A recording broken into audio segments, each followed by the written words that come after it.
Hello, everyone. Hello! Hey, hey, hey, hey, hey, hey, hey. It's Wednesday, That's the new theme song. and no, that's It, not that's not it's a the good. other Wednesday. If we're gonna have a theme song, there's a lot of other better options. I think. Nope, Really. we peaked. That's it. Um, That's what we got. we're Theme back song. tonight Theme for song. episode. Well, I think it's now episode 6 of Mass Effect Aftermath. Wow. That's right. Unfortunately, Ella Rea is not going to be joining us. She has some other art obligations that came up. So we're killing her character. She's dead. We killed her off screen. We'll never see her again. We berated her, and now she'll never be on the show ever. No, we didn't do that. It's fine because these things happen. Hopefully she'll be back in 2 Yeah, weeks. and yeah, we'll see what happens. If not, she'll return eventually. I'm not sure what the schedule is exactly for this other project she has going on, but it was sort of a last minute change that so she's unavailable to join us tonight. She was very disappointed, But we miss you. but she will be back, and we'll just have to go on without her for now, and we'll have our honorable McGowan rolling for Rhea tonight. But last time, the group had just entered the interior of the glacial dig site. It's being operated by the Lusankian Mining Direct or the Lusankia Mining Directorate. Kind of fighting their way through, taking out small groups of LMD troopers, freeing workers in small groups, to have them gather and assemble outside. The rest of the group pushed further in, and after an encounter with, we met a few notable individuals amongst this group. A sort of sour, cold Solarian who was itching for some payback. A Turian woman who was kind of in the same boat, but a little bit more personable, and a Krogan Yeah. who looked like he is not in the greatest of health. And Torque gave him a shotgun, a few words of encouragement, Knackmore. and he sent him on his way. Knackmore call. But after that, you're muted. Everyone is muted. Knackmore call. Steve, testy, 1, 2, 3. There you are. Great. Checky Chan. I hear you. But once you guys had, freed a bunch of these groups, you all kind of gathered at what is the entrance to the central chamber of the dig so far, where there's presumably this Prothean object lies waiting. You got eyes on it. Actually, it's a sort of a pillar or a column, type of a structure. And it's about to go down. And you guys are now kind of just standing on the precipice, just as we begin another firefight. You guys charged into the room, and the enemies spotted you running in as you guys kind of made your presence known. So we'll pick up right away with everybody. Please, can I just have everyone roll initiative?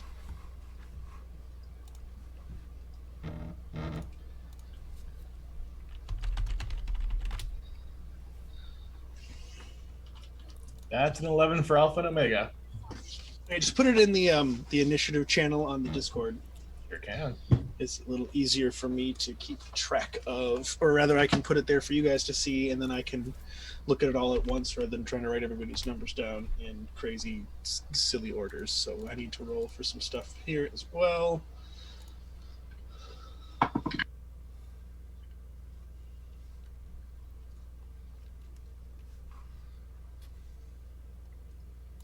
Oh, I need to get my music running on my end.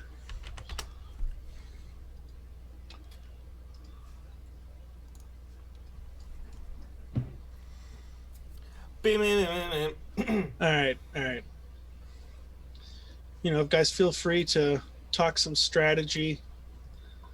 I was pretty much just gonna keep up with my run in head first, distract them, and you guys move in type of strategy. I believe the Krogan should go in, punch them all in the faces while we look for trash bags and brooms. I'll take the aggro. Where do I find the? Where do I find the initiative? It's done. It's in the Mass Effect Aftermath group, all the way at the very bottom. No, I found that. I'm talking about Ella Rey's character sheet. I am not Should sure. be near the top underneath the names. Because I'm a Luddite and use paper. I mean, it's always just the dexterity modifier, if nothing else. Yeah, if they don't have a bonus skill for it. It's Well, that's initiative. not there. Initiative is a dexterity based thing. So what is 15? What's the modifier? The character sheet is just Amanda's like crude drawing of what Ray looks like. It's like a stick figure, Like holding a gun. All the gear With, like- is labeled. Yeah, it's got arrows and it's like harpoon gun. Sass. Right. Intermittent English accent.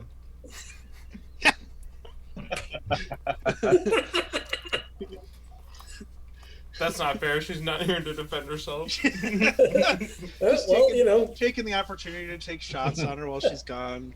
Oh boy, that's what happens when you don't show up to D&D though. Yeah, this is what happens when you have to go to work. Suck it.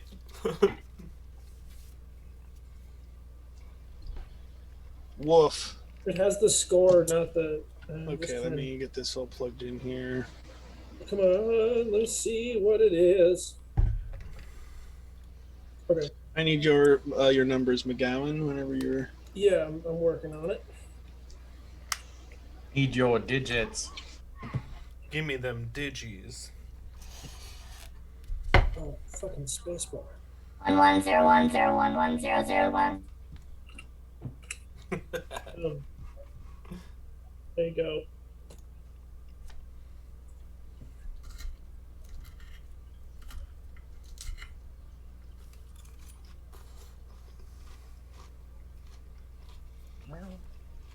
Wow, McGowan. My goodness.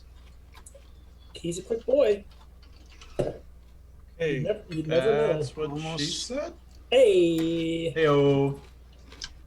this guy's got the jokes. Is eating a salad on stream too uncouth? I mean, it depends on who's watching, I guess. Yeah, leave it in the comments. Do you guys like Caesar salad or what? Yeah. What's your favorite kind of salad? Sound off. You Is And there are any- those that are offended by the gross mass murdering of lettuce. right? nothing is ever described as being couth. Yeah, It's only uncouth. it's only uncouth. No, yeah, we should bring that, dude. Fucking couth, man.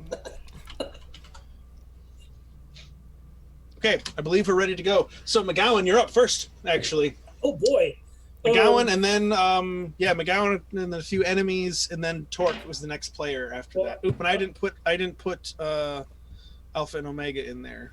I spent the last 5 minutes trying to remember how to play Dungeons and Dragons. So, I didn't have a plan. Okay.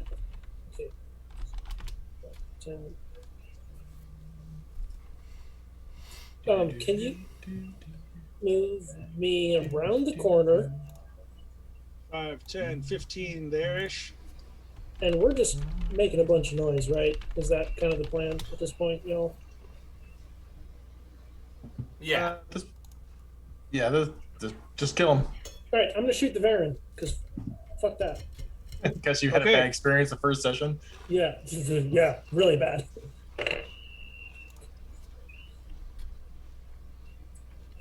Rolled a 2. +5. Don't forget to roll for your mech. Yep. Let's do that. I got a 7 to hit. 7 to hit. That's not going to hit. So you go and shoot, and you just kind of fire for effect. Do, but just hit nothing. Sick.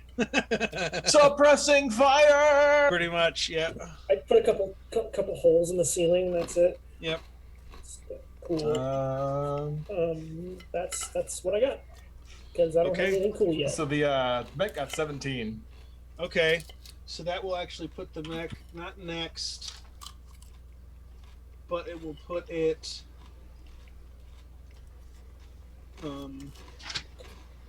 Let's see. It'll put it after. No, actually, that'll put it. It'll go now. Actually. Nice. So then we will. Yeah. So it's up. It's up now. Even with the -2 to the dex. Mm-hmm. Wow. Yep, I rolled 19. I rolled an 11 for my actual characters. 19 for the mech. Wow. Okay, so it's turn. I would say that or 17 for the mech, yeah. I would say that in order to give it a change of command, though, you're going to have to get a line of sight on it, just since it's like such a very basic control system. Okay, well then, but it will hold turn, its turn until after mine. Wow. I did not anticipate it going so early. That's exciting. But so this turn, it's still just kind of idling, blocking the way. That's fine. Sounds good. Okay, the next up are the troopers. So the trooper, this trooper here is going to release his Varen, seeing you shoot. So the Varen is no longer chained, and the Varen is going to. The troopers and the Varen are going at the same time. For clarification, so the trooper is going to use free action to release the Varen. The Varen 5, 10, 15, 20. McGowan, and it's going to leap at you, but we'll do that in a second. Here we go again. Or rather, we'll do the Varen now. So the Varen is going to make it. Varen is going to make an attack. I need more room on my desk for stuff. I hear you there. Making a bite attack. That's going to be 16. That does not hit. Teeth scrape along your armor as it tries to bite, but no purchase. That's a miss. The guard is then going to use. He's going to move 5, 10, 15, get behind cover there. That's half cover. Remember the ice, except for the ice back here. This is like a 10-foot elevation back here along this line. If you can see my laser pointer there. Gotcha. But the rest of these ice chunks, these are all half cover. Oh, so so like that mech and that individual up there, they're not behind cover. They're up. High. They're up high. Yes. I mean, there's cover there as well, but that part of the room is up higher than the rest. I gotcha. Okay. Yeah, I should clarify that early. Okay. So then the guy back there, he's going to shoot at Torque. No. So he's going to use his, let's see. He's actually going to throw an Inferno Grenade. I think, right? 5, 10, 15, 20, 25. Yeah, he's going to do it. No! Yeah, he's going to do it. So it's within a 10-foot radius. Let me get some fire out here. You would. Hey, So it's a 10-foot radius, and he can throw it 25 feet. So if the 5, 10, 15, 20, like 25 will go there, because it's a 10-foot radius. It's going to set me on fire, eh? No, it won't get you, but it's going to block the way. He threw it, and in the spirit of fairness, because I said he was going to throw it and he didn't have the range to throw it. I threw it anyways. Oh, what a DM! Just trying to not. I don't want to like. Sometimes you gotta double back stuff if it's like a huge goof, but you know, if I make you guys take shots at stuff and you don't know exactly how far away stuff is, I gotta stick to it myself. Right, so, nice try. So he throws the grenade, but now that area is on fire. So there is kind of this flame occupying that space there. It's a dud throw, or it's not a dud throw, but it doesn't actually hit anybody, but it impacts, falls short of you, McGowan, but you can feel the heat radiating off this. This is what is essentially napalm, like a napalm grenade. That's the end of that guy's turn. The gentleman all the way in the back here, he's going to 5, 10, and kind of get behind cover here. Or rather, he's going to shoot before he moves. He's going to shoot down at you, Torque. I think he's got the range. 5, 10, 15, 20, 25, 30, 35, 40, 45, 50. Yeah, he's definitely got the range. Okay, so he's going to shoot. Vindicator at you, assault rifle with disruptor ammo. So that is going to be a dirty 20 to hit. So you are now primed with lightning ammo, or lightning damage, Torque. No! So let me get that token over there. And it'll last until... That's all it does, though, is prime you? It primes. It doesn't detonate or anything, but you're primed with lightning damage. So if somebody hits you with a detonator... No, but I don't take any damage right now? No, you do take damage as well. I'm rolling for that now. Oh, okay. You're going to take 9 points of piercing damage from the Vindicator. It fires off a few bursts, and then he's going to run over and take cover behind the rock. And there's a guy in the back here that you guys can't see. Do some 25. stuff. Going to go up to here, do 30. And then he's going to... I'm going to say he's going to take a shot at you, McGowan. Okay. That's going to miss with just a 7. Yeah, So again, the flames kind of obscure his shot, and it misses, pinging off the ice nearby, but does not hit you. Doesn't really even come that close. Okay, that's the end of their turn. There is actually a second Varen that I need to move. 5, 10, 15, 20, 25, 30. I'm going to say he led the Varen up here, and then use his free action to release it, but then the Varen will use its bonus action to dash because it moved with him, so they moved at the same time using part of the Varen's movement. 10, 15, 20, 25. Actually, no, you know what? He's going to see the flames there, and he's actually going to hold on to the Varen. Nope. He's going to hold on to the I'm Varen good. because he's not going to let his... I mean, not only would the Varen probably not want to run through the fire, but, you know.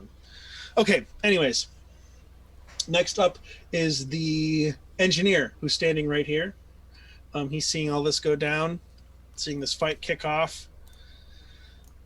And he is going to have his drone is going to, well, he's going to summon his drone moving closer to him. So 5, 10, 15, 20. I think combat drones move 30. Let me double check. Speed 35. 20, 25, 30, 35. And he's going to have it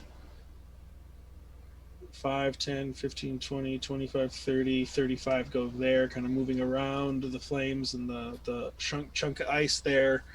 And then he is going to use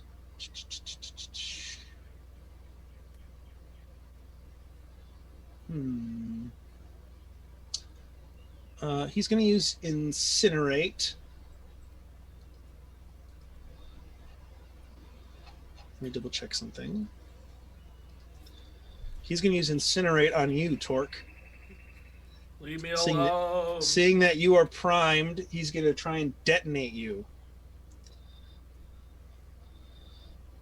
So he is going to, let's see here, Incinerate That's a natural 1 plus 4. So you are a lucky son of a bitch. His Nice. Omni tool misfires and kind of shorts out. And he's like, shit! As you just, you can kind of see the plasma forming in his hand, and then it just kind of, come on, damn thing! So yeah, that is a failure. That does not hit. I have that effect on people. That could have been interesting. That could have been interesting. That's the end of his turn. Next up is Torque, and then it's Alpha and Omega. Okay. So the barrier that's like slightly beneath that fire, there's like that ice wall barrier. Yeah, right here. Is that like jumpable? Yeah, it's half cover. I'd say you could vault over it. It would require, it'd be like 5 feet to get up on top of it, so it would shorten your movement, like the length of your movement. But yeah, you can definitely climb over it. Oh, another thing that I keep wondering is that everybody else is able to see their movement in feet, and mine only displays in meters. Oh, because you have to change. There's a setting you have to change on the left side of the screen. You have to change your units from metric to imperial. I did that for the player's handbook, but it doesn't change it for the character builder. Interesting. I don't know what to tell you. I might have the same. Nope, I have. The range on this gun is definitely not 240 meters. Well, That we'll make it work. It says 10, so that's like 30 feet. 30 yeah, feet. 30 feet roughly. Or that's how we've been counting it, yeah. Sure. So 5, 10, 15, 20, 25, 30 will get you there. And To vault over the ice. Yep. shit, I have my hammer in my hand. It's not exciting. Nice.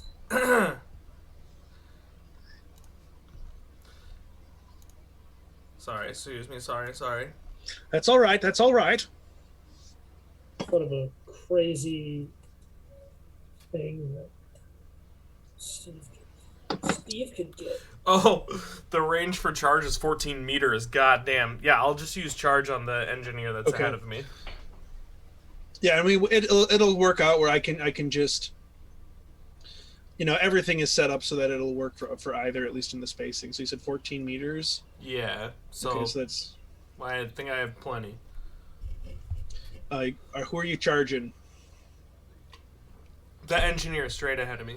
All right. Yes, I will say that because of the way that charge works, I'll let you kind of phase through the tower, the light there. I was hoping you'd say that. Yeah, it's fine. If it was like a whole wall, nah, but it's whatever. All right, so boom! Torque charges, winds up, and charges again. Another like near sonic boom of biotic energy as he charges forward, attempting to crash into the engineer, who needs to make a dexterity saving throw. That is going to be a 13. Tie. I think he saves. Let me double check. Damn it. Let me double check. Unless I add... But I don't add anything to it. He'll still take damage, though. He just won't get knocked prone, right? Yes. Because I have the rules for how to ties written down, actually.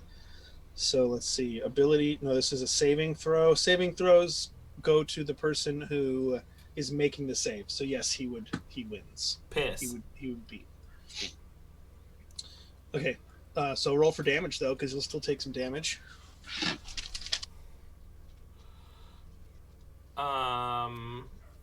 Actually, I believe that since he saves, nothing happens. I don't think so. It doesn't say that on a failed save he takes half damage or anything like that. Well, let's see. Everything else it does say that they do if it just says on a failed save the target takes 1d10 force damage and becomes prone. You're right. So the save could be whether or not he dodges out of the way. Yeah, so yeah, he would be able to just manage to evade you, kind of spinning out of the way as to where you've kind of aimed where he's at, and he manages to just avoid it. Lame. But now you are right there in his face, Heh. and you are a lot bigger than him. This looks like it's hard to tell the difference between humans and Batarians when they're under armor because they have such similar anatomy. But it's a human or a Batarian, and you're a Krogan, so you're a lot beefier.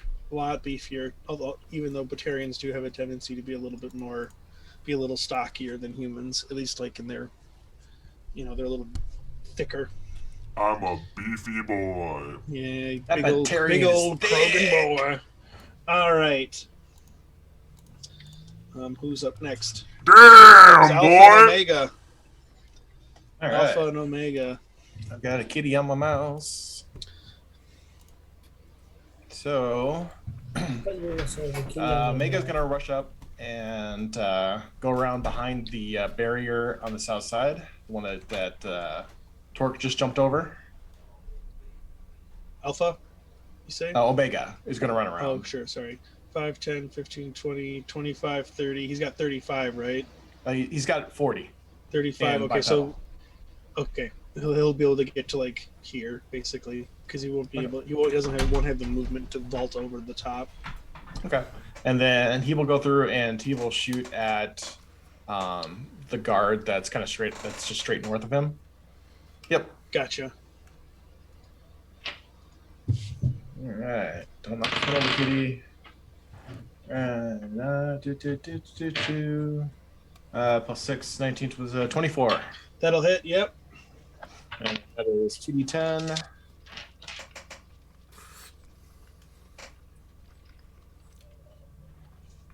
Six points of damage. 6 points of damage. Okay, shields are actually, as a reaction, he is going to use his Armor. tech armor.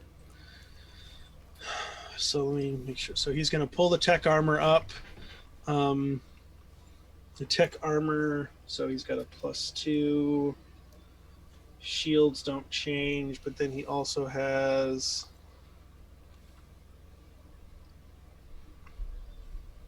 Okay, so how much damage did you do? 6.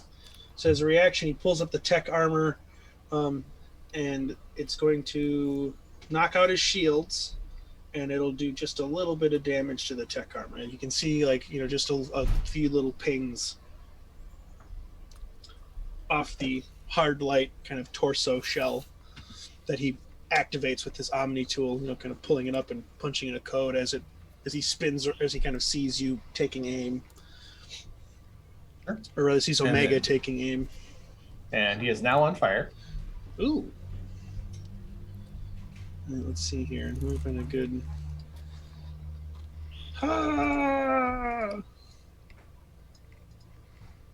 It's the other one.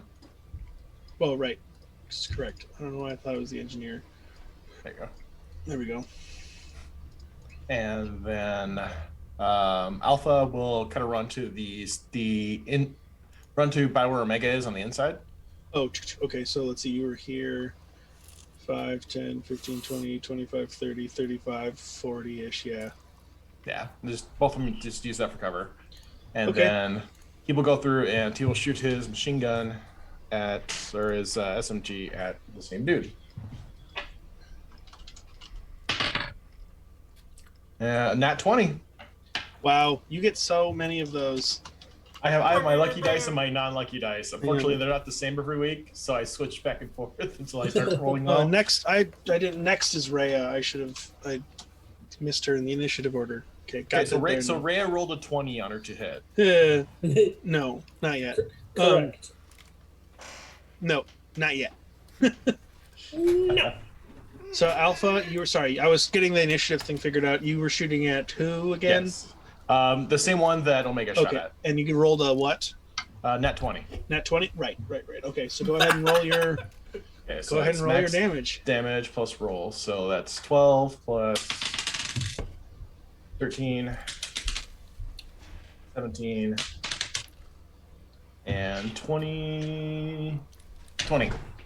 20 points of damage. Holy crap. It's not going to be a kill, but the tech armor shatters. And there's a rounds just pierce through his torso. You see a shot go through his arm, a couple shots go through his chest. It's it's bad business, and he's now kind of like leaning one arm on the chunk of ice there, kind of using the ice itself to stabilize his rifle. You can kind of see him like you can tell is like with the way his shoulders and chest are moving that he's pretty badly wounded. Okay. And then we figured out that reloading was a full action, right? Yes, reloading is a full action. Okay. And that's it for me. Okay. Next up is Rhea. So, does Rhea have a line of sight on the engineer? I would say yes. All right, then Rhea is gonna take a shot. It'll give him a little bit of extra armor class, but she could definitely see him. Rhea's gonna take a shot at the engineer with the Kashak harpoon gun. Yep. And just to clarify, because I haven't used the provided character sheet, that is the to hit bonus on the character sheet does not include proficiency and dex bonus. It is not automatically added, no. Okay, cool. That's going to be a dirty 20 to hit. Nice. Okay, yeah, that'll hit for sure. So then I'm going to roll 3d6 for damage. You should do the DC 13 con saving throw. That's going to fail, I'm sure. Let me double check.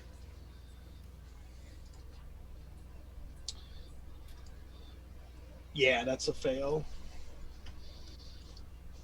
Plus, So he's bleeding and stuff. and then 13 points of damage. 13 points of damage, okay. Let me see something real quick. As a reaction, he's also going to activate his tech armor. Okay. But you'd still hit. He said 16 points of damage. 13. Oh, 13 points of damage. Okay, so let's see here. So the shields shatter and the tech armor stays up, but you can see there are cracks and breaks in it. And the round still does, by the very nature of the harpoon gun, it still does like rip a hole into him, and he fails his save, so he'll be have to make that again next turn. No, I think he just takes damage. It doesn't say they retake any saves. No, right? Yeah, that's what I meant. He'll just Okay. retake damage every turn. Yeah. That's what I meant. Thank you for clarifying. Cool. Okay. Anything else for Rhea? No. Rhea's gonna move up into the wall by McGowan, just Sure. taking cover. Sure thing. One Okay. square, one hex back. One hex back. Yeah, All right, that's great. Next up is the field officer at the top of the ridge here.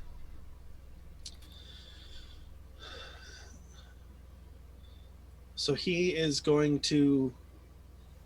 You can't hear what he says. Presumably he's speaking to the helmet radio, but you can kind of see with his body language that he's issuing commands.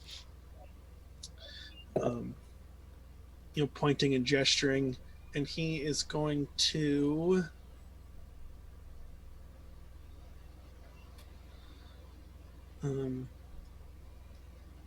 Let's see.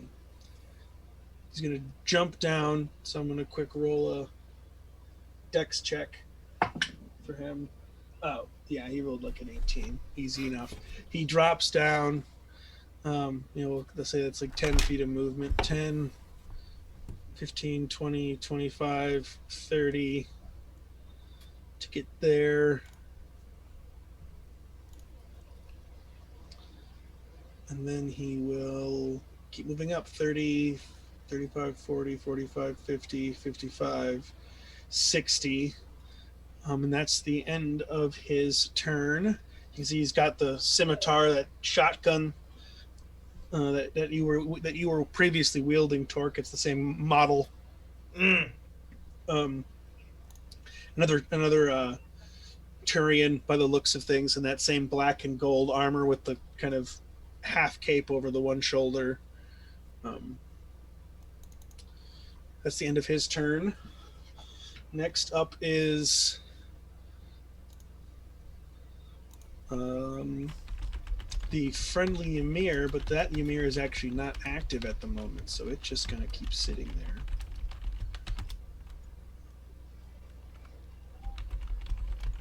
And actually, that's for this round. That's going to do it. So we're back up to McGowan, and then it's the friendly mech's turn. Okay. So, McGowan is being attacked by a Baron. Yep. He disapproves of this. So he's going to attack with his Omniblade. Yep. And just for those at home, because McGowan has his gun out, I want you may be going, well, how can he go ahead and do that? It is an action to switch weapons. Omni weapons don't require any hands, so that's how he's able to do that. And I am a fool, and I don't have my Omniblade pulled up. It should be a 1d8, I believe. Well, I haven't rolled anything, so. That's not very good.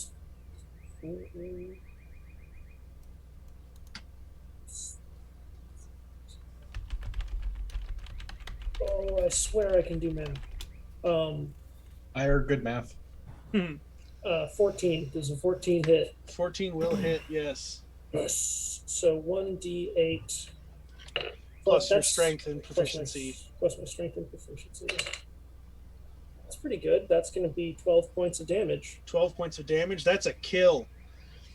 So as it leaps at you and its teeth scrape off your armor, go ahead and describe your killing strike. So it bites onto my gun arm, but it doesn't puncture it, and he takes his other arm and just runs it through. Nice. Kick it off to the ground. This Baron flops, dead, blood pooling from the wound in its chest. That's a kill. And then McGowan is gonna go and take cover by the friendly Ymir. No, by the ice wall. Sorry, let me get my laser pointer up here. Yeah, right on that where you have 5, 10, 15, 20. How's that? That's lovely, and that's Okay. going to be my turn. All right. Friendly mech. Let's see what the range is for you, Alpha. I'm going to say this. You'll have a limited range on the command for this, just since this isn't like the AI hacking ability, which is a lot better. 5, 10, 15, 20, 25, 30. I'm going to say for now it's out of your range. You'll have to be within 30 feet to issue it commands, since it's kind of like a, you have to have somebody kind of overseeing it closely. Well, I don't suppose I'm able to redo my movement for last round because I didn't realize that I had to be that close to it. Let's see. I will say. We'll ignore it for this round because we should have had this figured out. We should have talked about it. So We'll ignore it for this round, but going forward for the next rounds of combat. I'll make sure. Well, I'll just make sure Alpha moves up. I should have again sort of learning as we go here with some of this stuff. So that's just fine. All right. So North McGowan, that yin yang spermies kind of thing. What is that? Is it a drone? It's up here. Yes. Yeah, that's a combat drone. Okay. So the Ymir mech is going to move northeast. Okay. Kind of hugging that north wall.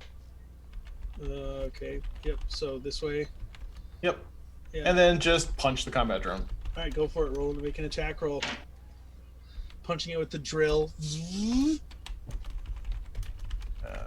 So he has. Yeah. 702. All right.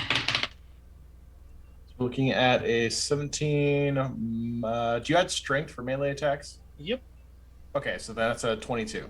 22. To hit. That'll hit for sure. All right, and then the drill does 40, 12 plus 8. 28 points. Yeah, it's not actually a kill, but it's close. The shields go down, and you said 28 points. That will leave it with. It's looking pretty rough. It's sparking, and the sort of. It's not a perfect sphere, but it kind of has the contours of a perfect sphere, and all of that is in disarray and broken, and it looks like a big mess. Yeah, and that's gonna be it for the mech. All right. Next up are the troops and the Varen. So the troop that is on fire is now seeing that the Ymir is hostile. He's going to turn and take a shot at it with his Vindicator. That's going to miss. He's on fire. His shot sprays wildly. Some of the shots ping off the armor, but for the most part, it's just no dice. He's on. Does he take any damage, or is that on your turn? We've been doing it on my turn. We'll just do it on my turn. Take it easy. Okay. All right. And then so we got the rest of these guys. Guy in the back. This guy back here on the bottom of the bottom of the two troopers there. He's going to use his free action to release the Varen, which is going to charge off 5, 10, 15, 20, 25, 30, and get into melee with you, Torque. No! And it's going to leap at you and try and take a bite, snapping and snarling as it leaps forward. Whoops. That's going to be a 21. Yeah, and it's going, and as you can feel the teeth biting through the armor, these big, long fangs, you are going to take 6 points of piercing damage, and you have to pass a DC 13 strength saving throw or be knocked prone as the weight of this big reptilian kind of dog-like creature slams into you. I rolled a 14 for my save. Oh, you're good. Yeah, you kind of get jostled, but you push back, and now the Varen is back on the ground, kind of snarling at you. Bad dog. Getting ready to make another attack. Then it's the two troopers. Let's see. This guy in the back, he kind of pokes his head around the corner.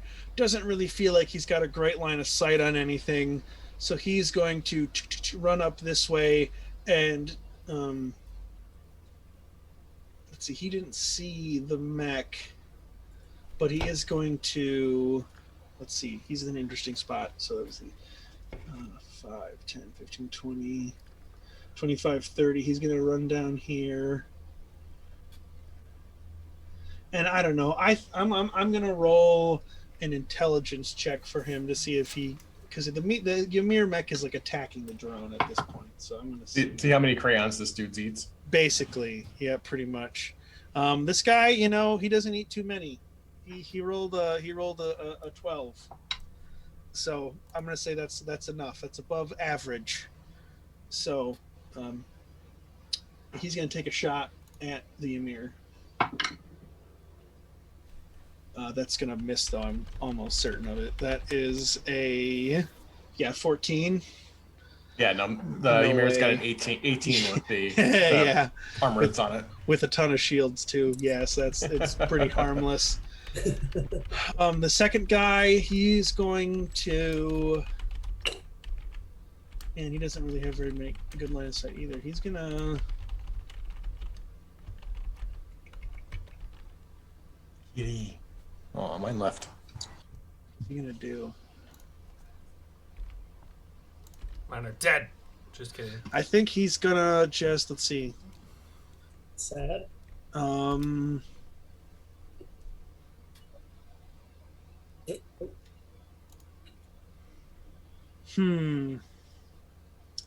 It's interesting for this guy. What is he gonna do? Who is it? I think he's gonna 5, 10, 15. He's gonna run out here, and as he's running, he's gonna take a shot at you, Torque. Oh, and you're not primed with lightning anymore. I need to take that away. I'm gonna leave it for now, just in case you still are after if he hits you. A 15. Does that hit you, Torque? I think so. Oh, hold on. Sorry. Oh, it's a tie. Wait, what did you say? 15, 16? 15. No, I win. 16. Okay. Yeah. So no dice, and he's gonna use the rest of his movement to run over here and get behind the rock. That's the end of their turn. Oh, I have a burp stuck in my throat. It's gross. Next up is the engineer, and then it's you, Torque. So the engineer takes 3d6 damage. Yes, he does. So go ahead and roll that for me.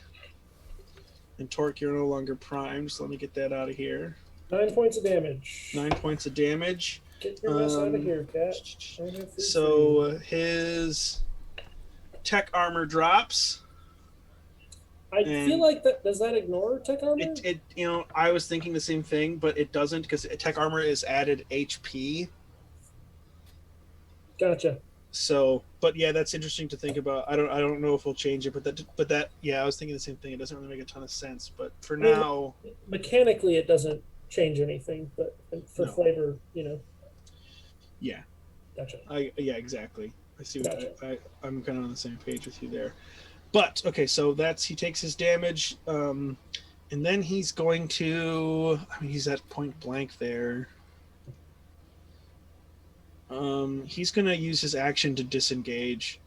5, 10, 15, 20, 25, 30. Bonus action dash. Or no, they can only move. We're going with things as they say, so this is only 25 feet. So everything is a little weird with the metric stuff. So 25. No, I'm going with 30 because that's what I know. I'm sticking with 30. Typical humanoid. 5, 10, 15, 20, 25, 30. So he uses action to dash or action to disengage.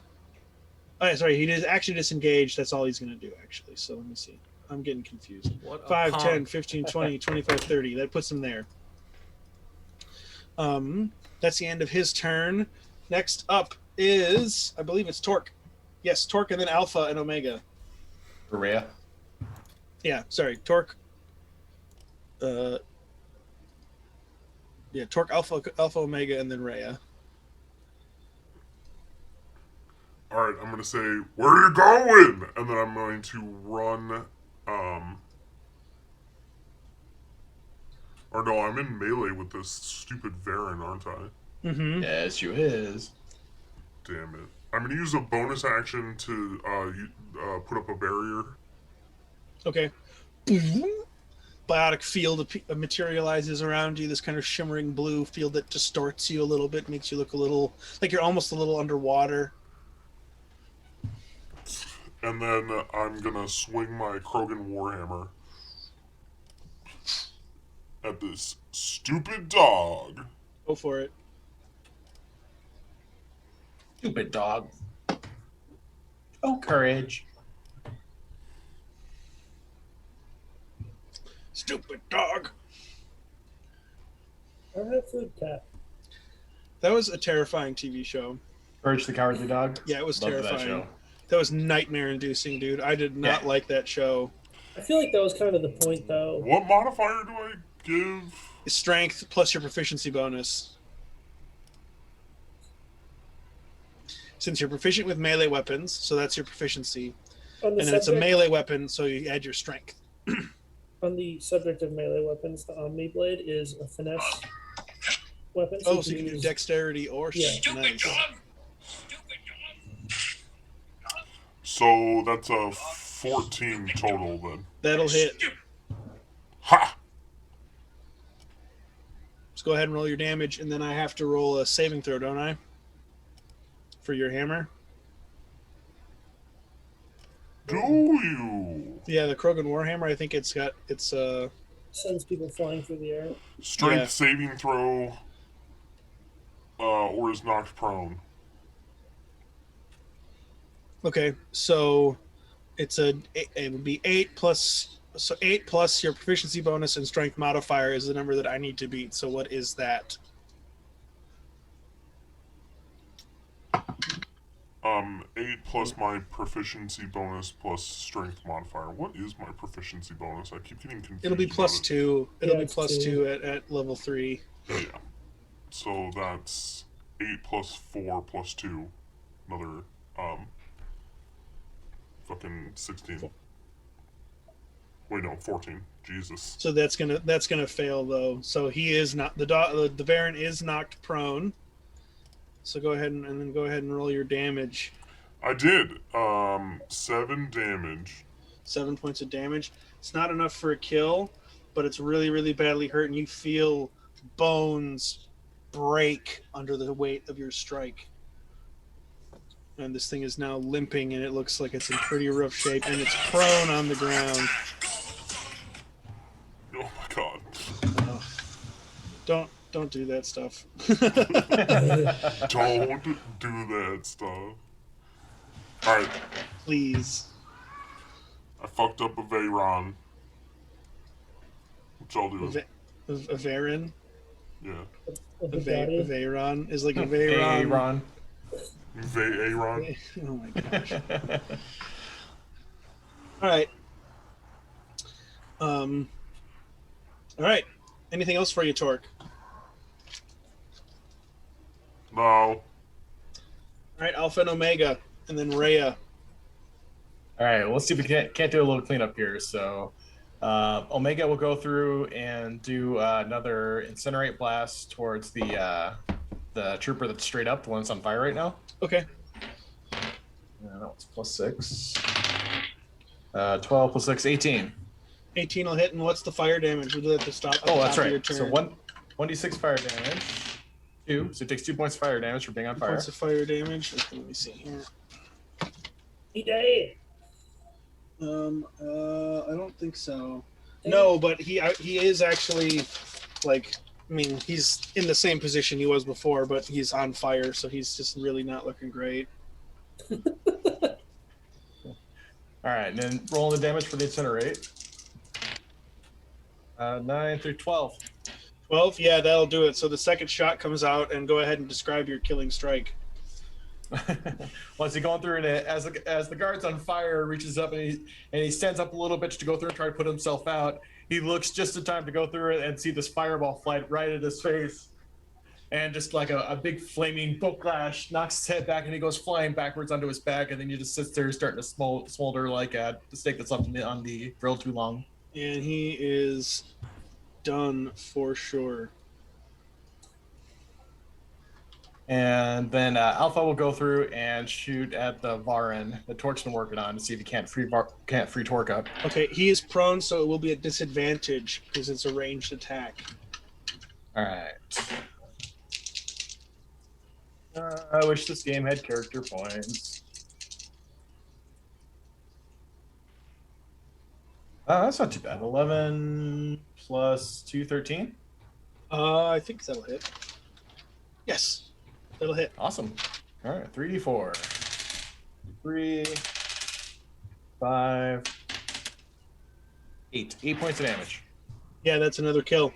So as this Varen gets knocked onto its side, as it's starting to kind of push itself up, burst of rounds from your SMG take him down. Awesome. And then past that, they're going to stay where they're at. And that's it for this clip. Okay, great. Rhea. Still in cover, gonna reload. Okay. So I don't know if you can change it on her sheet, but go ahead and just mark it down on some notes that you've expended a thermal clip. Okay, then it's going to be the field officer. And he's going to take a shot at you, Torque. No!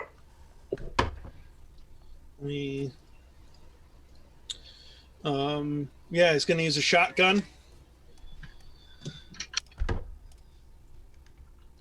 Dang it. Oh, wow. All right, that's going to be just a 7. But he does have double tap on this, so he's going to use his bonus action to fire again without his modifier. Actually, no, so it's a 4. It would have been a... I think it's still going to miss. It only would have been an 11 because he has shotgun marksman, so he gets to add a +4 to his ranged weapon attacks when they're within normal range. But he went from it would have just gone from a 7 to 11, so he still would have missed. But his second attack, that's going to hit. That's going to be a 23 total. I disagree. So that's going to be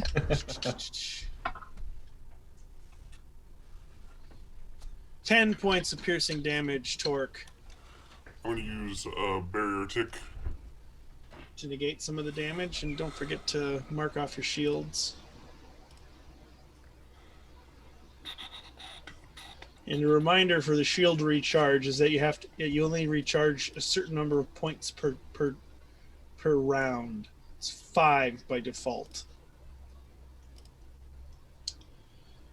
Ha! I only take 1 damage. Well, there you go, Torque. You feel the impact, but most of your defenses just kind of shrug it off, and you look up at the guy as he's charging towards you, and you kind of, all right, let's go. All right, sorry. I've got too many notebooks. Next up would be the mech, but it's still non-functional. And then I would say at the end of the round, you see the door to this prefab all the way over here. Up at the top there, where my little laser pointer is. See the door there open up, and out steps an Asari in almost like, it's not ornate or gaudy, but it's very, very high quality combat armor. Is it just a car? We're all gonna die. Of the same caliber, I would say, as like Torque. It looks like it's like medium armor. She has a huge shotgun, toting it in 2 hands as she steps out, and she actually has like a full length cape that goes down, gold on the inside, black on the outside, that matches her all black armor with the exception of what look like a few rank markings maybe on the chest, like yellow stripes, just small little yellow stripes on like her left chest, on like the left breast there. And she, let's see, is going to move up to the ice, and you can see her just looking down, and this is again an Asari. And as soon as she steps out, there's this air of authority. This is probably the commander that was referenced in some of the notes that you found, and in some of the interrogations that you conducted in the last few sessions. But that, let's see, that's not going to be the end of her turn because she's got stuff she can do. So let me see here. Too many notebooks for this game, or rather, I have too many notebooks and on the desk space. It's the real problem. This gun is ridiculous. Right, so she is going to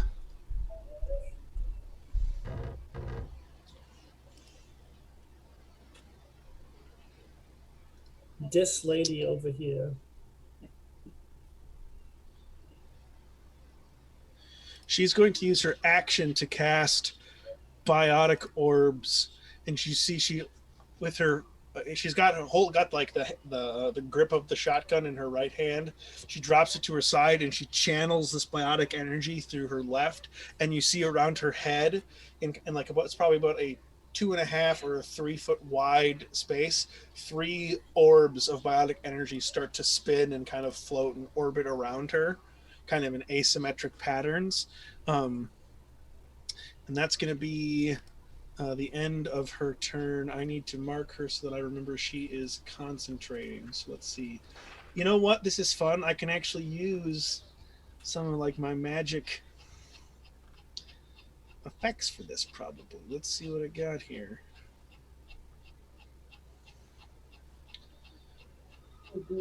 So many effects in Arkenforge now.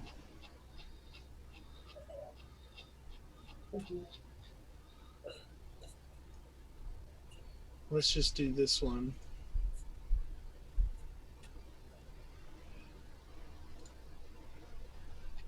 Let me get a blue one. Where's a good blue one? Here we go.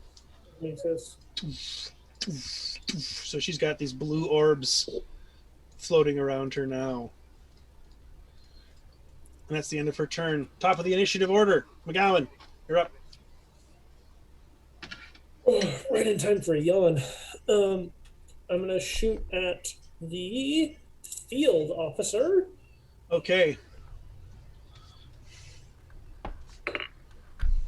That is almost definitely gonna be a hit. Yeah, that's a 19. 19, that is definitely a hit. Actually, it's an 18, but I feel like it doesn't make that much of a difference, probably, No.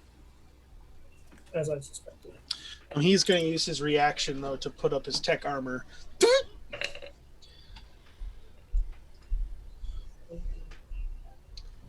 I forgot that I had a fun thing for this that I should be using. 18 points of damage. 18 points of damage. Yes. Okay. 1 second. Let me...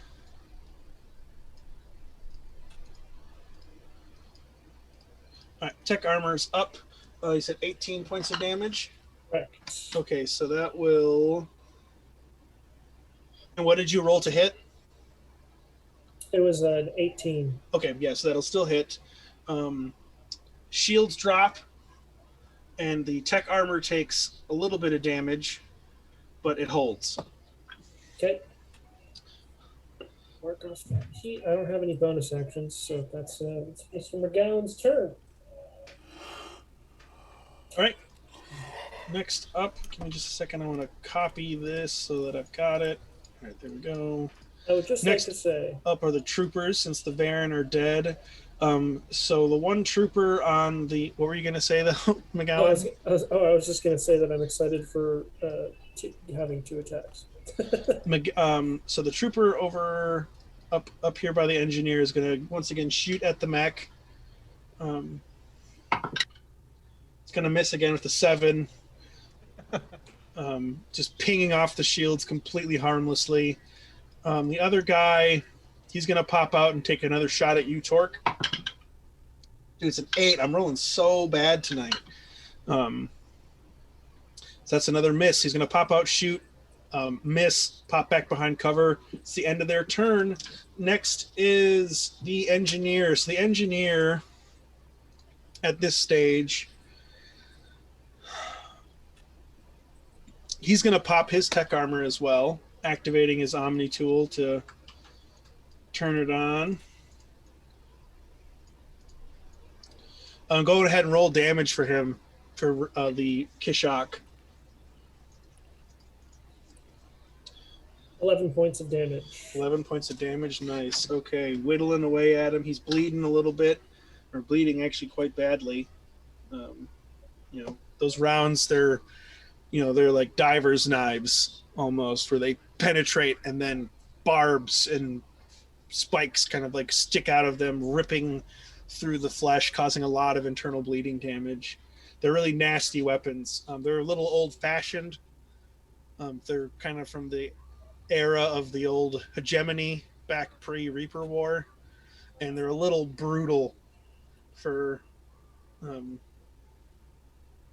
compared to a lot of other kind of standard issue sort of firearms. But though in the days of the hegemony, the Batarians were sort of known as slavers and pirates and stuff, so it was part of the old ways to some extent. You are. All right, so he's gonna do...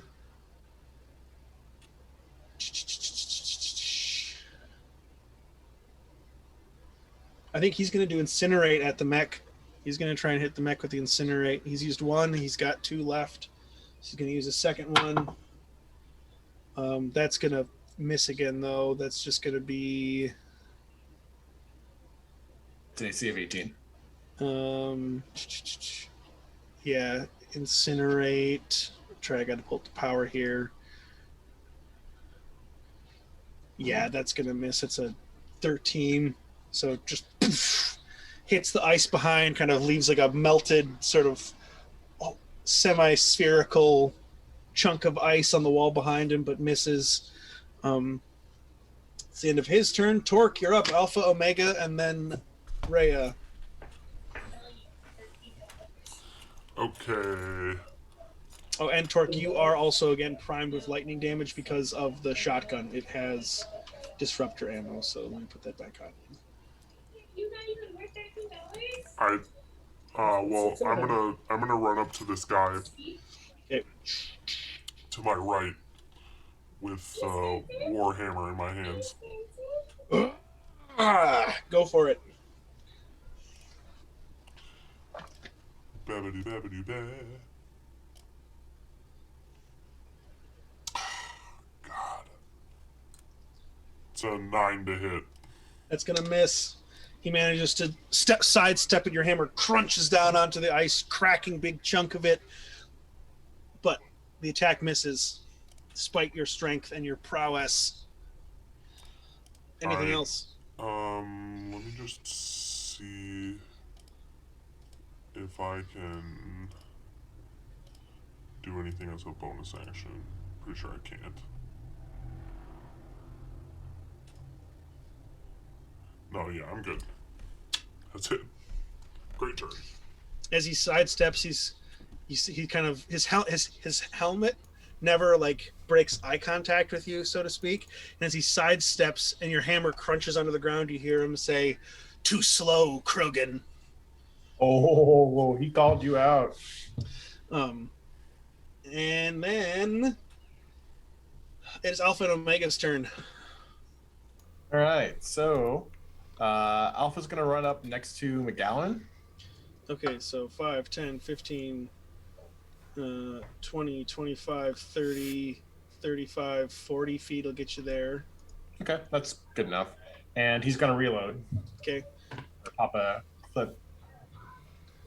And then Omega is going to go through and take a shot. Is Omega able to go through and get a line of sight on that drone? That's by the Ymir. I would say, yeah, he could hop over the wall. That would be Okay. like 10 feet to do, or 10 feet to do so. And then, Okay. yeah, then you would have a line of sight. All right, so he'll take a shot at the combat drone. Okay. 8, 6, 14. That'll hit, yep. All right. Come back here.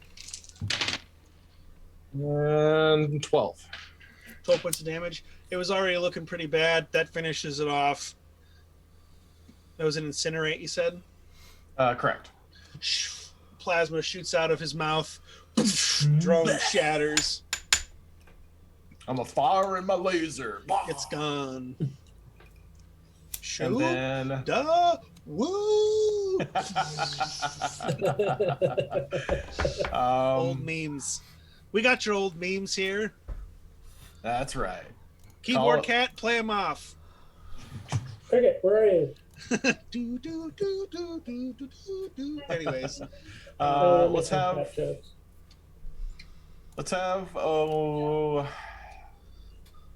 just to be safe, let's have Omega hop back over cover again, and he will stay there for now. easy enough. And that's it for me. Okay. Rhea, or McGowan as Rhea. Okay. 15, 20. Rhea's gonna kind of move up. Pull things in I one think Rhea can make it to the hexagon, sort of in between McGowan, the Ymir, and Alpha. 5, 10, 15, 20, 25, 30, right there. 30 feet is there. 30 feet is there. Okay, that is fine. Because I believe, unless I can't see the Asari, because of cover reasons. Nope, she'd have a line of sight. Yeah. So moving up to get a better line of sight on other people, sees the sparkling Asari, and is going to shoot at said sparkling Asari. Go for it. Yeah, it's an 18 plus a lot.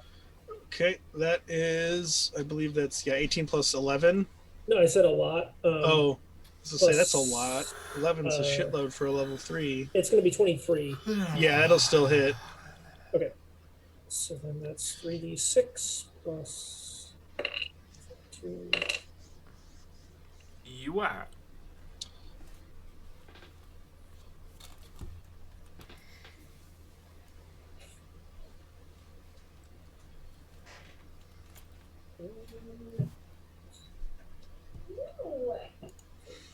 is 16 points of damage. Okay, she's going to expend a barrier tick to reduce that by 6 points of damage. So it's just 10. Damn. 10 points of damage. Okay.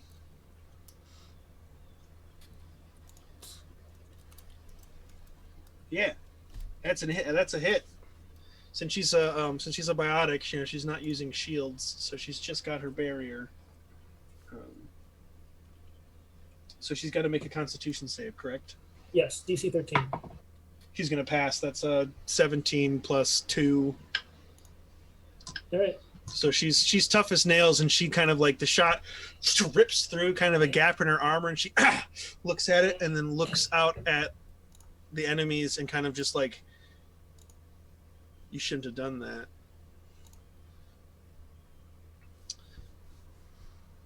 She's pissed. Next up is the field officer. Field officer Torque. He's going to take a shot at you with the shotgun. I think it's going to be... It's hip fire. I don't know if that means anything. Real quick. Hip fire, I think, means you don't have disadvantage in. I believe you're correct. I just want to double check that. So let's see. This will be under equipment, I would imagine.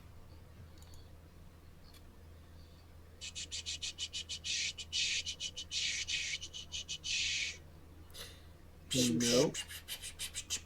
Actually, you know what? I can look up the weapon right down here.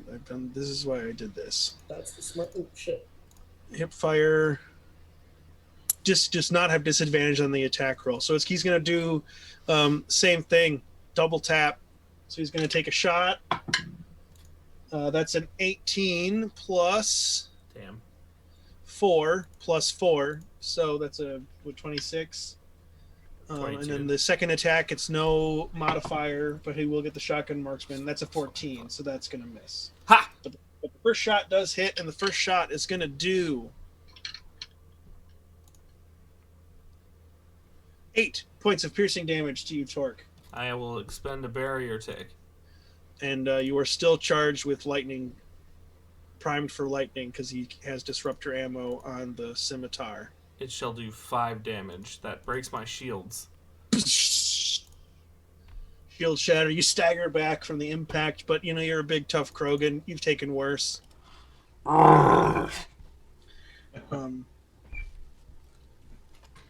He does this just as he dances around you and makes his snide remark, insulting your speed. All right, that's the end of his turn. Teacher, I have a question. Yes. A sorry person has a concentration spell up. Is that correct? Oh, correct. Yes. Thank you for reminding me. She passes. Okay. Next up is the enemy Ymir. It's still not active, so it's chilling. And then it is the commander's turn.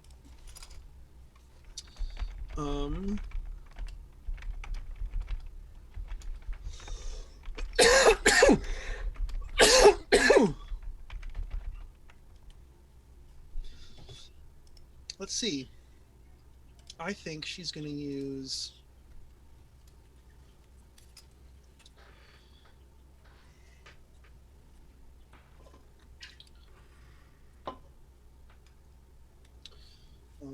sorry, I'm looking at her. She's got some spells, so I've got to look at this stuff here. Spells!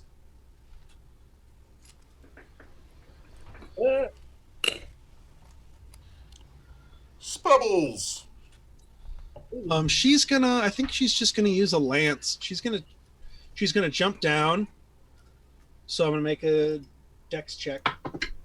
Oh yeah, it's a 15. So she lands on both feet, kind of catches herself with her knees, stands up, and starts moving. 5, 10, 15, 20, 25, 30.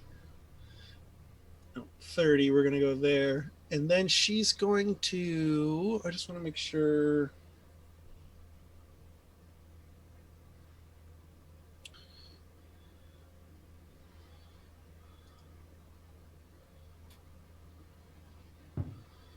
Um,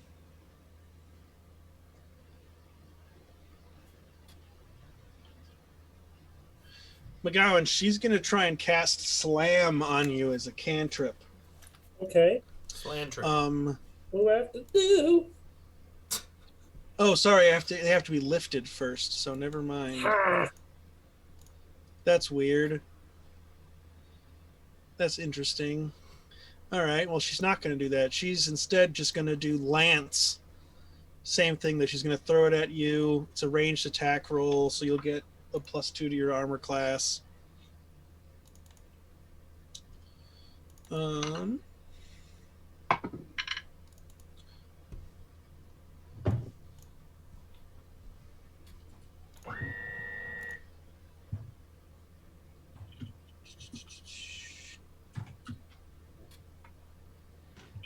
That's a 16.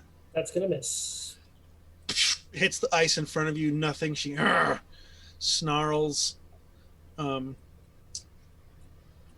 then that's the end of her ice. Actually, as a bonus action, she's going to use her aggressive ability. Excuse me.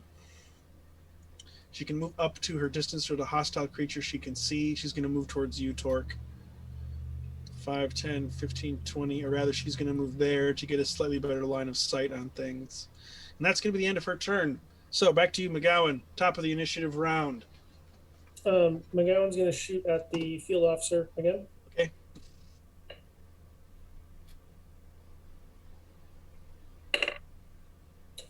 That's not as good.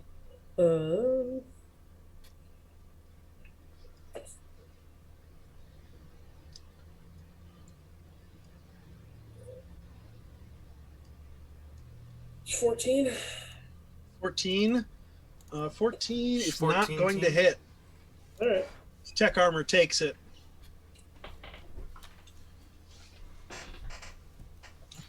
Anything else for you, McGowan? I don't have any bonus actions, so no.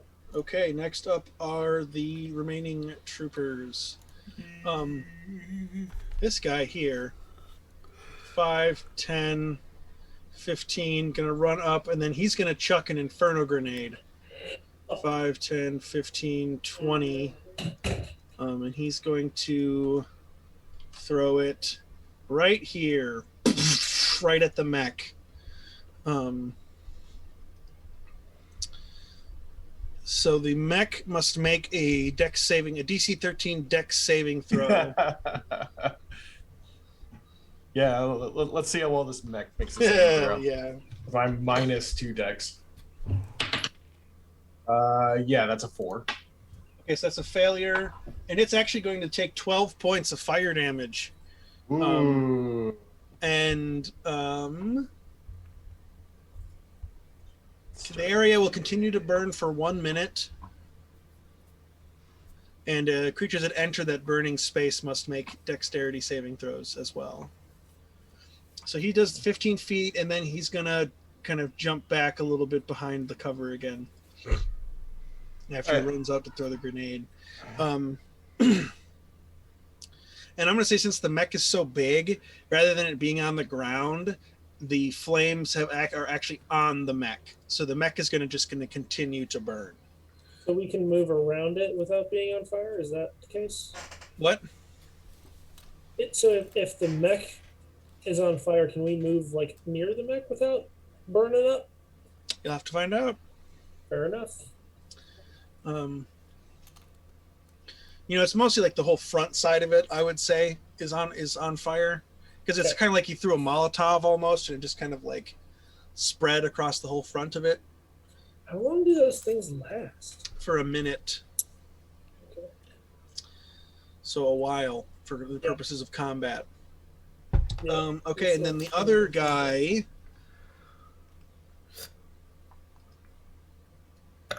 Five.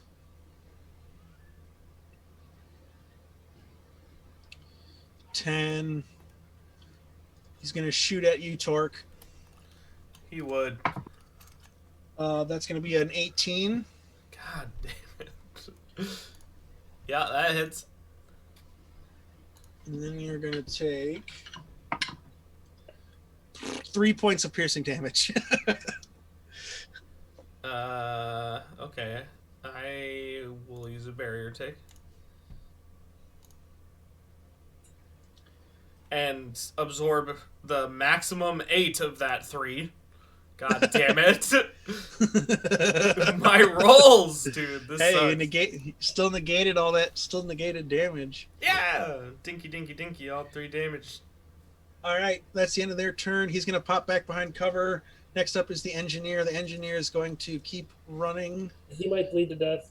Oh, that's right. Roll for that damage, please. 17 points of damage. 17. Wow, that's a lot. Let me see. Yeah, I rolled 2 6s and a 5. That's just bleed damage. Like it's like anime geyser blushing out. It's a Quentin Tarantino movie. Yes. Yeah. He's not dead, but he is bleeding quite badly now after a few rounds.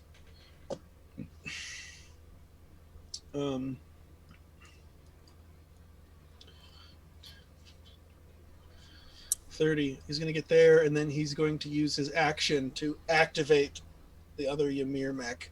So it kind of unfolds, and Ymir mech online.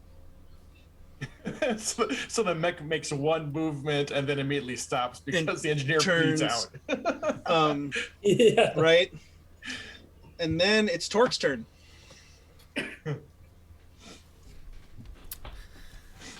Okay.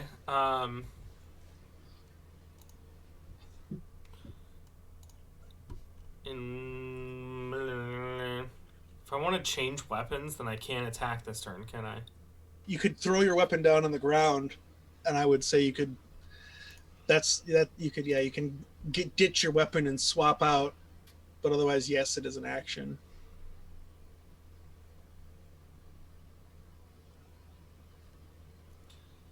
I'm gonna look at what's his dude next to me. The Turian who's been kind of dancing with you. Yeah, that guy. I'm gonna look at him and I'm gonna say, Dodge this. And then I'm going to fire my ballistic blades. Nice, dude. What does he have to do for that? I just roll a ranged attack. So how do you fire those? Where do those come from? Are they like on a wrist mounted thing? Where do they shoot from?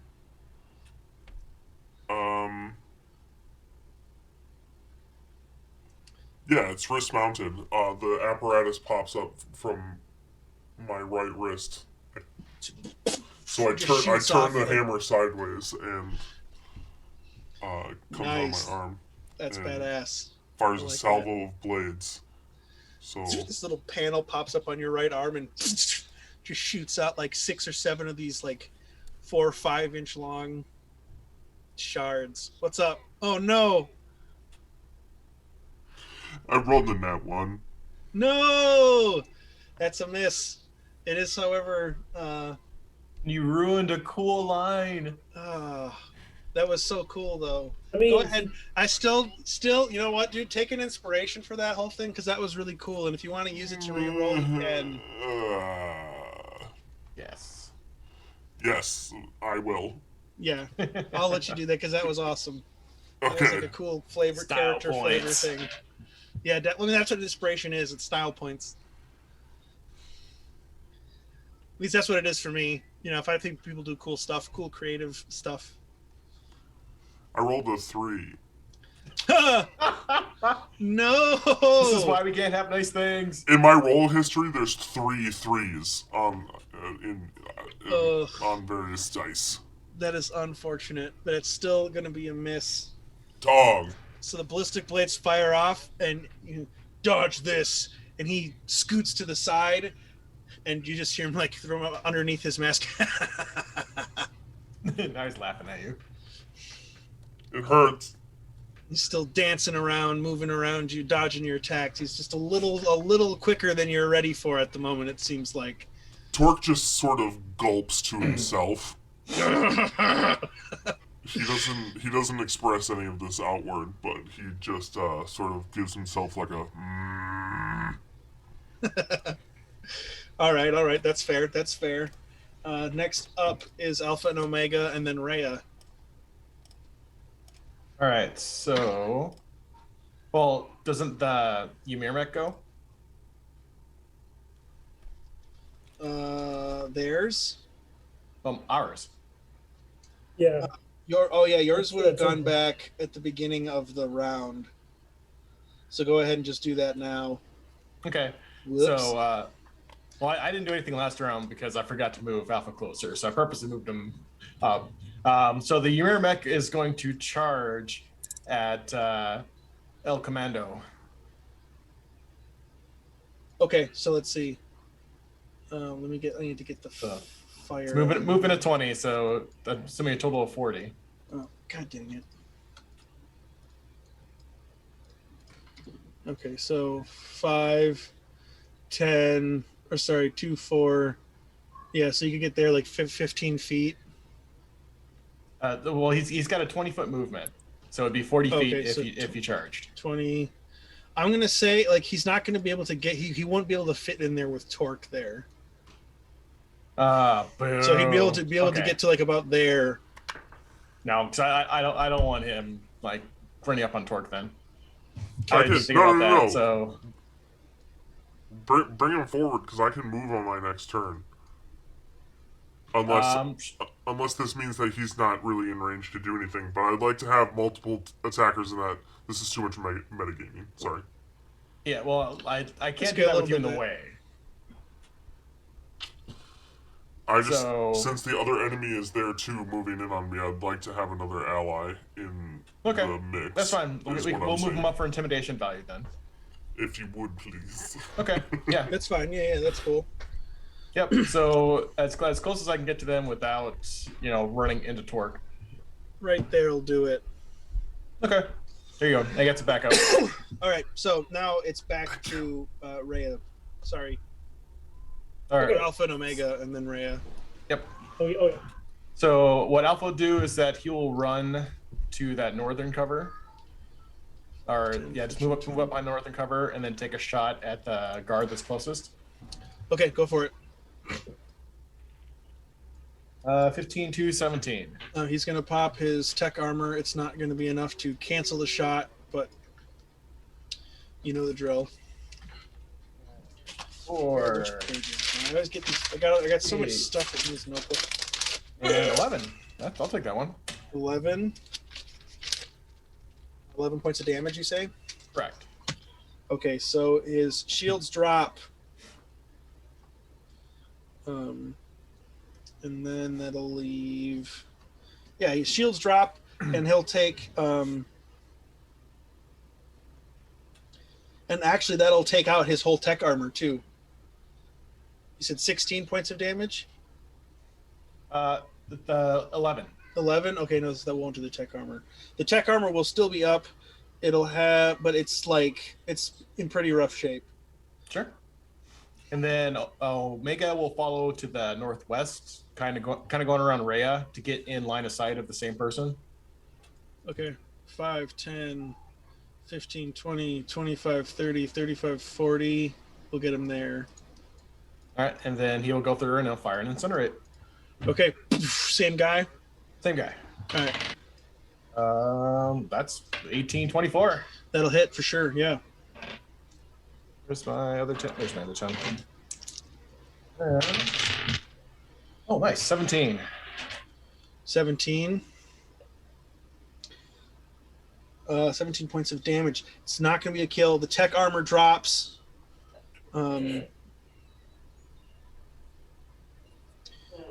But he is in real rough shape now.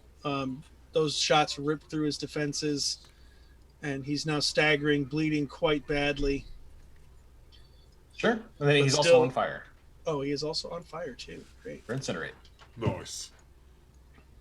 It's getting hot. The troop is on fire. Literally. Okay. Anything else for Alpha or Omega? The Gallon, we have this particular flank covered. Assist, torque, in melee. That's it for us. Okay. Rhea. So I'm having a hard time seeing if spell slots have been used. She has used some. Let me check I spells. don't know how many are even available to me. She only has a couple of spells. Her tech abilities are. Let's see.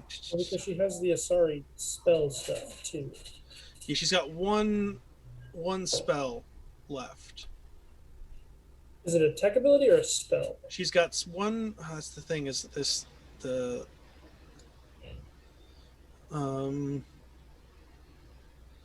I know she has tech points, but she hasn't entered them in here. Let me see how many tech points she has. I don't know how many abilities she has left though. We'll have to kind I of. was specifically asking about spell. She's Biotic got spells. Okay, let me. It's an Asari thing, so give me 1 second. Because she's an Asari, she gets some basic biotics, and I just have to remember exactly how this works. So you get 2 cantrips Okay, from that 'cause class as those- powerless. So she probably has 2 tech points that she's used one of, and then she has unlimited spells because they're cantrips.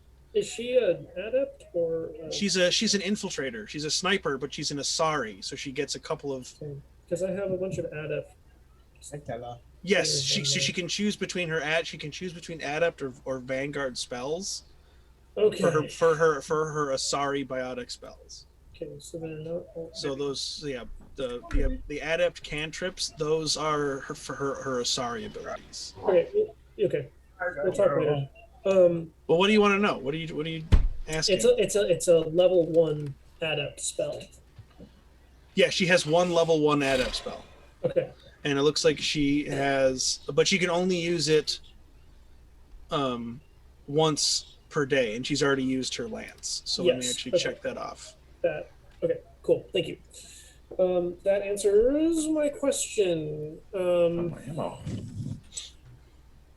Lorraine's gonna get closer behind the cover and reload, Okay. and that's it. She shot again. She shot. That's right.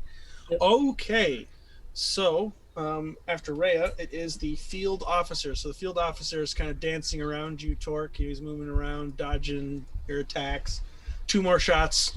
Double tap with the shotgun. So first attack, that's going to be another 26 of his +8 that he gets to add total, and then his other shot is going to miss again with 12. So the first hit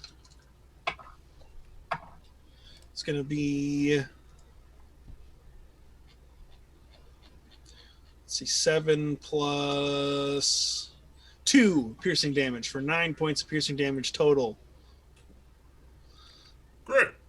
And that's the end of his turn. Next up is the Ymir. It's still deactivated, and then it's the commander. The commander, she is going to use one of her biotic orbs. She's going to, as an action, she's going to expend one of her orbs. That guy there. And she is going to shoot it at you, Torque. It's a spell attack. So she's going to be adding. Oh, that's probably not going to hit. It's a 6. Excellent. A 6 plus.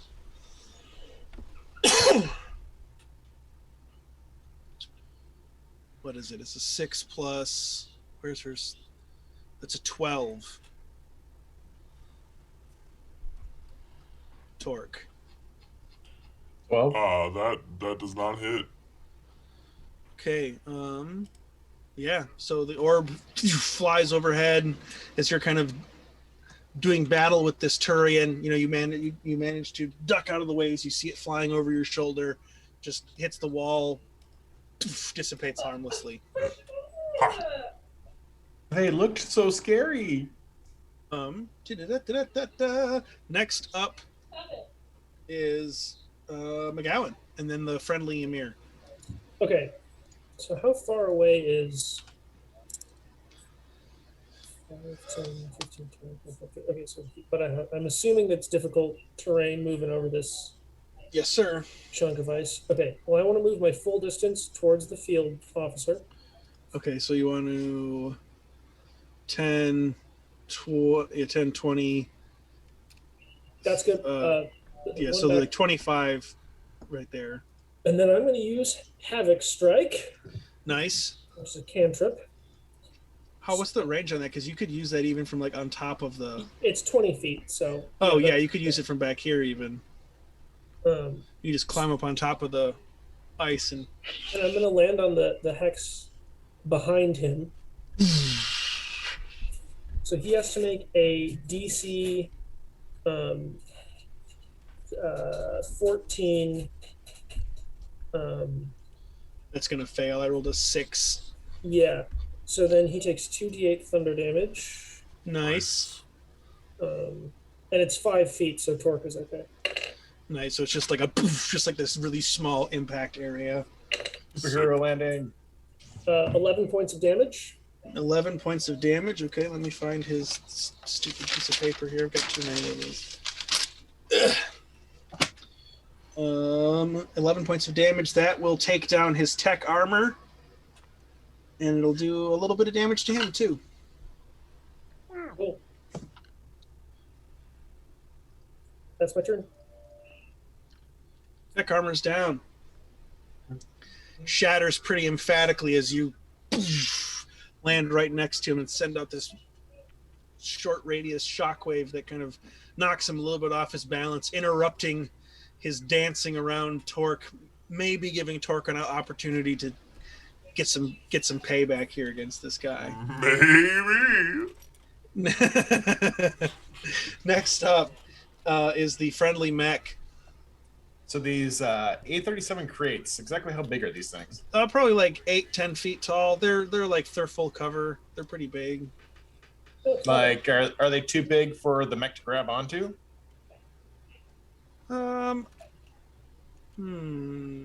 With the loader claw, yes.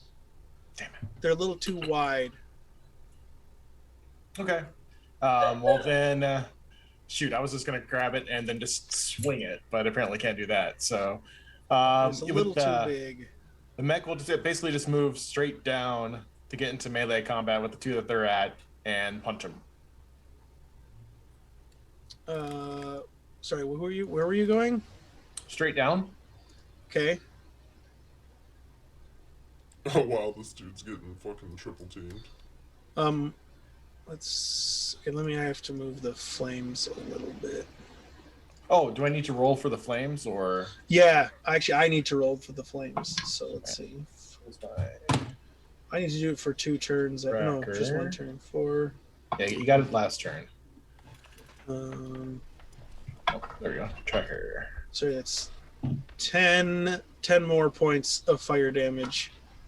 Okay, so that takes them down 37, takes them down to 27.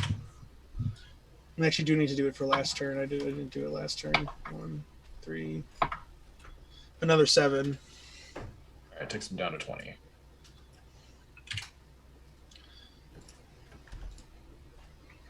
Shields 20. Okay.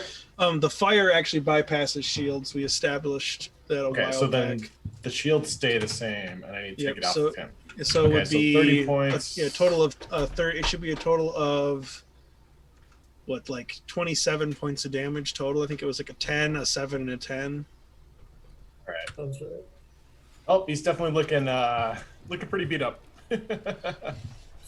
These things don't like explode or anything, do they? You'll find out. I mean, we would have, some of us would probably have experience with that. Oh, Well, this is a construction variant, so make of that what you will. Yeah. This is not the frontline like combat version, so there may be differences. There may not be. Not really familiar. Okay.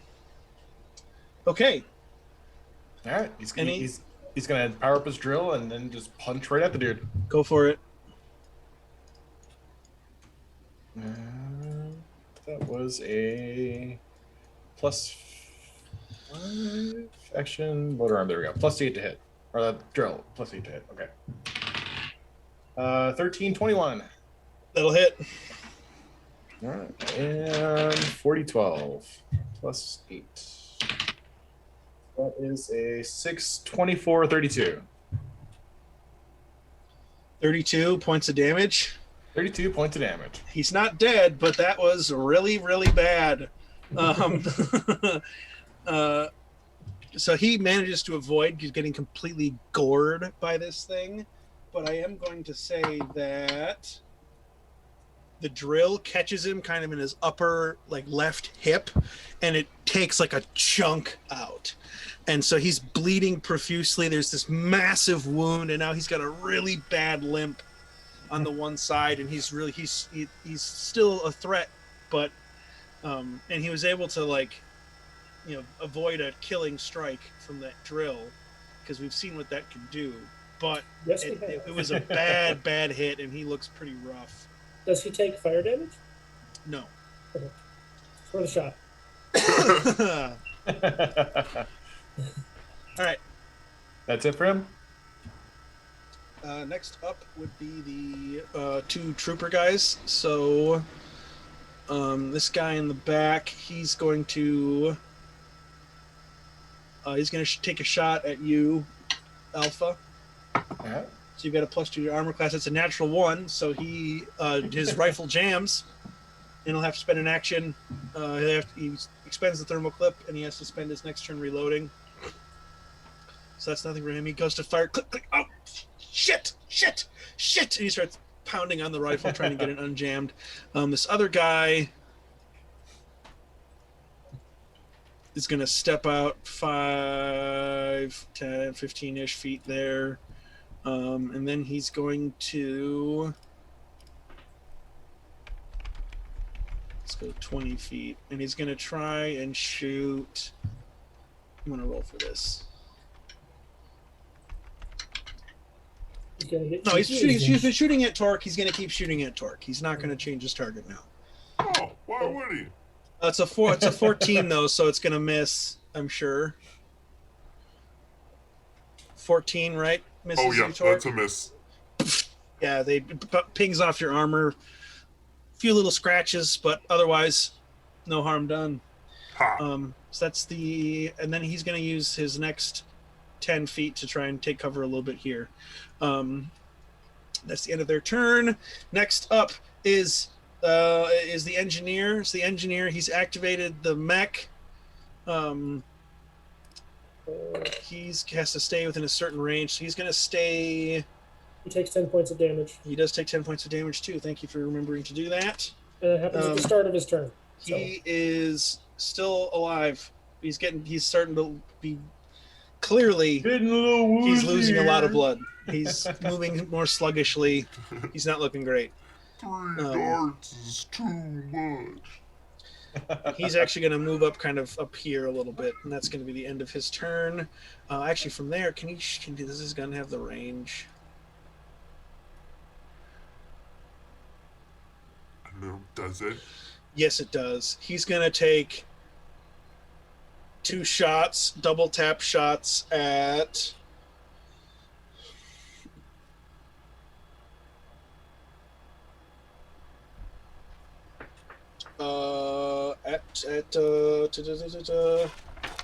At the big mech, the big flaming mech. A big target. First shot's going to hit with a 22. Yep. Second shot will miss, though, with a 3. So the first is going to deal, and this will go to the shields. It's just going to do 2 points of piercing damage. Ping! Bug bite pings off the shields pretty much harmlessly. He does Okay. 2 points of damage to the mech. Yep. To the shields. Yeah, to Yep. the shields.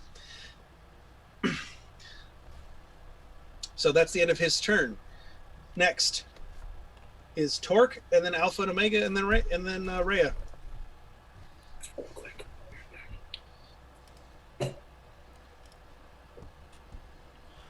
So this guy in between us is still shooting, huh?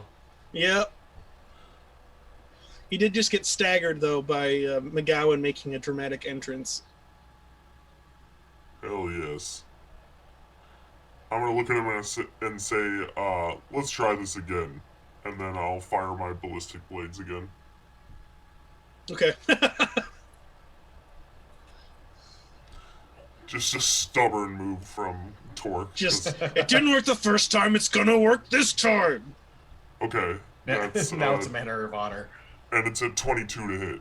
Yeah, that'll definitely hit. He's dancing around, and then all of a sudden McGowan's there staggering him, and then before you know it, the mech's there. He's a little boxed in there, doesn't have many directions to go. So your blades fire off and impact. 15 damage. 15 points of damage. It's not a kill, but it takes him down to very near death. And I'm going... he's looking real bad. Your blades just shred through him. You can see, like, parts of the armor on his arm, on his chest, on his stomach, on his helmet. Just the blades just shred through it. Also, I did not take damage that last round, in between my last turn and this one. So I believe I regained 5 shields. Yes. You did get hit though, didn't you? No. I didn't take any damage between the last round and this one. Okay. Yeah, sure. You get five of your shields back. Right? Yeah. You know, you're right. You're right. Yeah, because he attacked the mech and the commander missed with the blue orb. Yeah. Ah. That's right. Okay. Yeah. You're right. You're right. And I'm going to use a bonus action to use my last barrier tick. Okay. All right. You might want to shift over a little bit, just so that way you're not in the way of the mech, since the mech moves before you. Yeah, and then I will, I'm just going to sidle up to that 837 to the right. That will provoke an attack of opportunity. Yeah, because the That's dude's a nat still alive. one. Which Ha! apparently it didn't matter anyway. So nat Not one. rolling good So- tonight. So no, I'm rolling really, So, really bad. can I get a counter? Can I get a counter, please? Not on an attack of opportunity because you're actively moving away from him, and he gets an attack as a reaction to you turning your back and running in a different direction. Yeah, reaction counter. That's not, no. It's worth a try. Just like, I would have just been like dragging the hammer behind me as I walked away. Like, He kind of pivots to try and take a shot, but it. Oh shit! You can't see his face, but there's a definite note of panic in his voice at this moment. and I'll say, not so cocky anymore, are you? Shut up. All right. It is enemy Ymir mech time, so let's see, what is he going to do with this?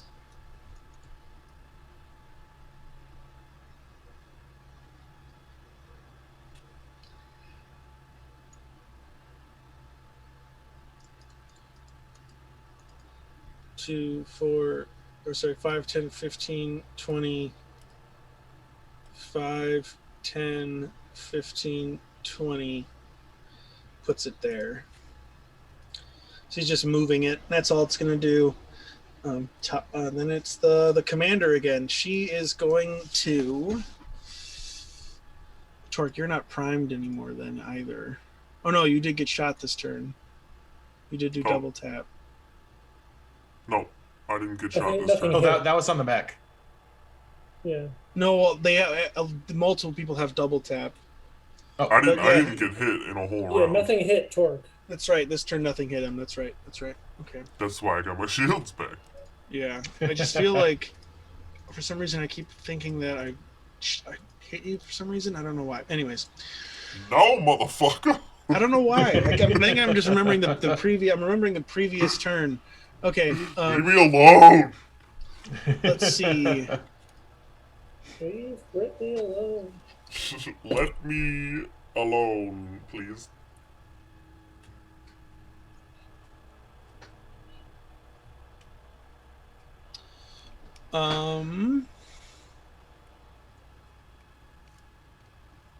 She's gonna reach out. Actually, one second. I want to make sure I got this.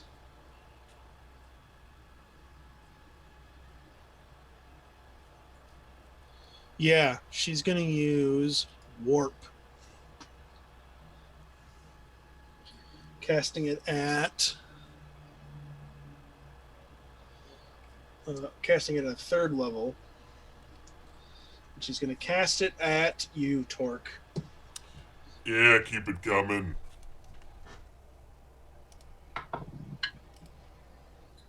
That is going to be a fucking miss, dude. Oh my god.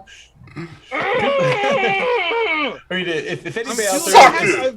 I've rolled maybe like 6 rolls over a 10 tonight on this dice. This is crap. Suck it.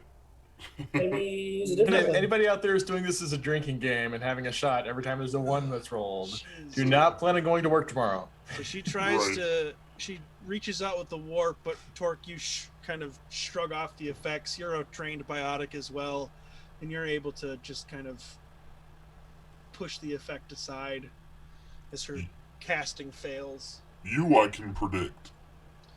All right. Let's see. Does she have does she have anything else she can do?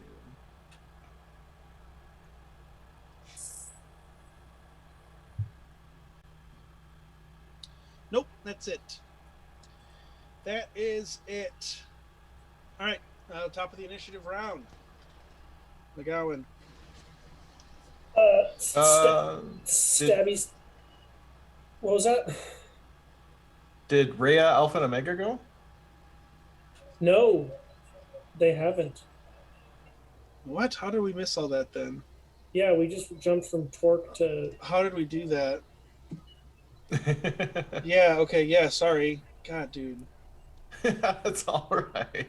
Oh, good on you. I've been thinking about my Mike's- next turn this whole time. So Mike's rolling so bad that he's skipping NPCs. Dude, I gotta do something about this. I screw up initiative so often. All right, anyways. Basically, for Mike's birthday, we need to get him a new set of dice. That's what No. we're doing. These were really expensive dice. Don't buy me any more dice. I don't want to have a bazillion dice. These are really expensive dice. I'm gonna keep using them, but I just need to. It's not the dice. It's just in general. I just always mess up initiative stuff. Anyways. You might need dice. yeah. I don't have any. I've got a friend that makes dice. yeah, so sorry, it's you guys Alpha and need Omega's dice, I have a turn. friend that makes them. It's Alpha Alright, and so- Omega's turn. Sorry. For the trooper that's on fire, he takes 6 points of fire damage. That's gonna be it for him. He dies screaming as he burns to death. Ouchie. All I don't feel bad about that at all. That's only 30, so that would not be smart. All right, so Alpha. Let's do. You know what? I'll do Omega first. So Omega's going to go southeast.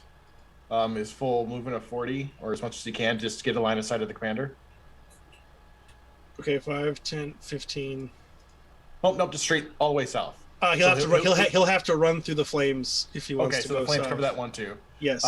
Okay, so then he will go down one more hex, just so he's not right next to, or like no, he'll use movement to actually be like in that cover, that little half one, and stop there. Okay. And then from there he should out. He has perfect line of sight, so he's going to do an incinerate at the commander. Okay. That's only a 10 though. That's gonna miss. Kind of thought so. I knew my luck was going to run out That eventually. is gonna miss. It just he kind of puts his front paws up on the ice, opens his mouth, shoots, and it sails wide. Fair. And then Alpha will go down, take his movement down to next to Omega. 30 feet. Yep. And then he'll go through and he'll try to shoot at the commander with the submachine gun. Okay. That's only 12. That's gonna also miss. Yep, her barrier takes it. No problem. That's all I've got. All right. Then it's Rhea. Yeah, and then we'll get back to then it's McGowan. Rhea's got line of sight on the commander, correct? On the commander? Yeah. Okay, taking a shot. All right.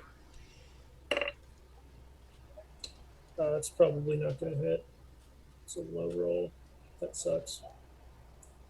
As soon as we make comment about Mike's rolls, we immediately start rolling shitty. Ugh. I've been rolling shitty all night. I want somebody's got to roll well. Yeah, nobody's rolling well is what's happening. Yeah, I was everyone's rolling well up until this turn. 13. 13 to hit. That is not going to hit. Actually, Barrier. 14. Still 14 not on going to it. hit. Yeah, Barrier I figured. takes it. I figured. Okay. Rhea's then going to use her movement to shimmy on back to that other cover back there. Okay. 5, 10, 15, 20. All right. Shimmy on bay. McGowan, since we skipped everybody, we did all that stuff out of order. It's your turn now. Stabby stab with my Omni blade. tool.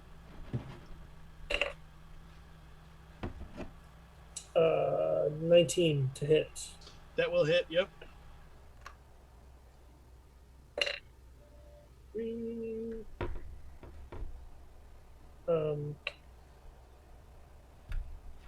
9 points of damage. 9 points of damage. That's going to be a kill. Go ahead and describe your killing strike. This one's nothing special, just a slash sort of across the throat and chest. He spins, does like a 90-degree turn as you slash his throat underneath his helm, and he falls to the ground in a growing pool of his own blood. Oh my god, the hitboxes on these effects. Oh, I disappeared. I know. I'm trying to click on this dude, and the hitboxes on the magical effects are massive. They're like way bigger than the actual object. That sucks. So if anything is like remote, if I'm clicking out, like no joke, 2 tiles away from where the actual visual is, and it's still selecting it. Wow. The hitboxes are huge, and I don't know why. Just move it. Anyways, I would like to take. Let's do like full movement, looping around the flaming mech, up towards the 5, 10, and then diagonal. 15. Yeah. Actually, let's do one more and then we're good. There. One more. Yes. Okay. All right. I realized I was gesturing with my cursor, but you can't see it. Yeah. Nope. Go I where got the arrow nothing. is. Go where the arrow is. I got nothing. All right. Yeah. That's my turn. Okay. Oh, can I free action unequip my typhoon? Yeah. Okay. Yeah. All right. Next up, we have the remaining trooper who's going to take a shot at you, McGowan, since you moved into his line of sight there. That's going to be a hit. That's a 21. Oh yeah, that's definitely a hit. Good hit. And that's going to do 9 points of piercing damage. Oh dang. And you are also now primed with lightning. That's rude. Shields have 1 point of shields left. We've been lucky Kind of that a they crackling field of blue light, like blue electric energy, kind of sizzling and crackling around you, clinging to your Yeah. armor in places. Yeah, I've been super lucky and also have a stupid armor class. Yeah, we've been lucky that so far they really haven't done much for detonation. Um, Yeah, I'm especially lucky. I've been primed like 3 times. all right, next up then is the friendly mech. All right, so he takes fire damage. So let's do that first, Yep. just to make sure I even get a turn.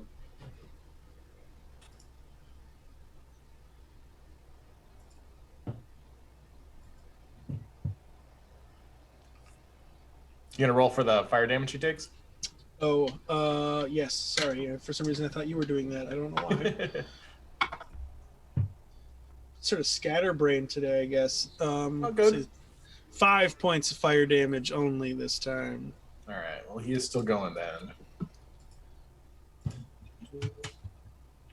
Then he will go through and use his movement to go up to melee combat with commander. Okay. And what other fun toys do I have besides the drill?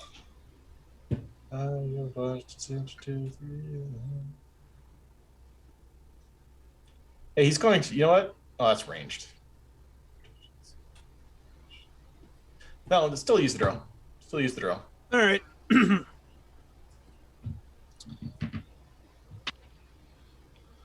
And that is a natural 1. Ooh, that's not good. That's not good. And I think my luck's run out for the night. So Yeah. So Yeah. natural 1 sails wide. She steps back, and the Welcome drill to the club. smashes into that crate and just tears it open. Ooh, what's in the crate? Oh, yeah, have to take a look after things have calmed down a little bit. But it just rips a huge chunk out of it. No other negative side effects or anything, but it's a big miss. Sure. Then we have the remaining trooper. He's going to try and take a shot at the mech, I guess. That's going to miss with a 10. So pins off the shields completely ineffectually. Next is the engineer, and then it's Torque. The engineer from up here. Takes 15 points of damage first. Oh, that's right. Thank you again. That's actually gonna do it for him. So as he kind of gets ready to shoot off and incinerate, he collapses and falls dead. Ha!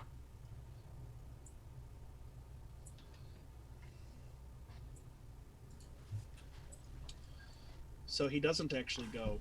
He doesn't get to turn. He's donezo. He goes to hell. It's like he's like leaning on the ice there, and he goes to fire, and then just falls backwards as he's about to make his attack. It's kind of this moment where he's like, "Oh shit, incinerate's coming in," and then he just falls over backwards out of sight. Just dead and dead. All right, so that's skipping him. We're going right on to Torque. Ah! I didn't take any damage again, so I'm gonna regain 5 more shieldies. There you go. Love that for me. And then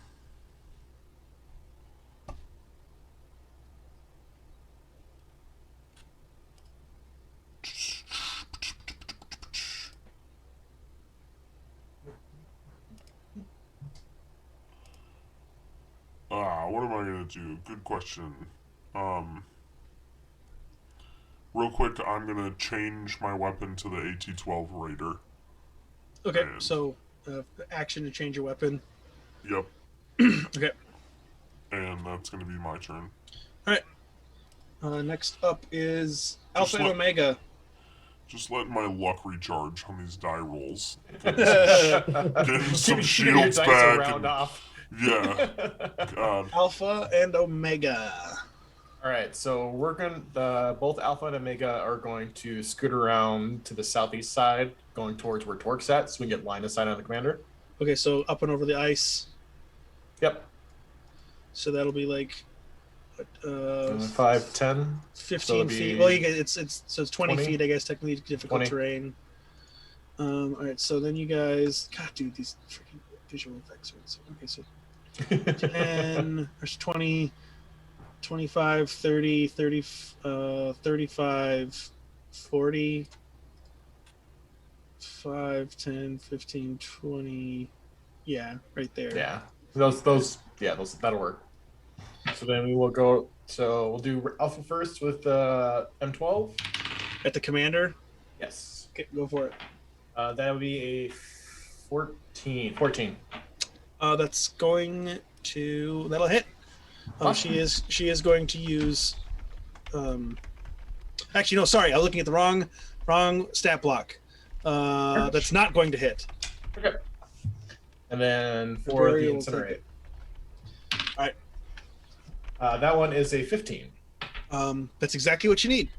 Okay, that works. 2d10, and she's on fire.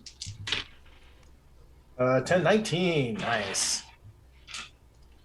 Ah! Another person on fire again. Nice. Dude, this is really fucking hard. There we go. And how much damage did you say?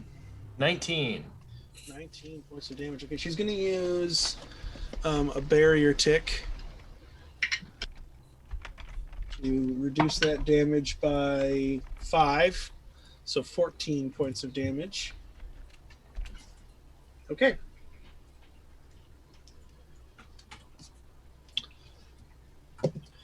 Anything else for you? That's it for this turn. Okay, then it's Rhea. The last one of that clip.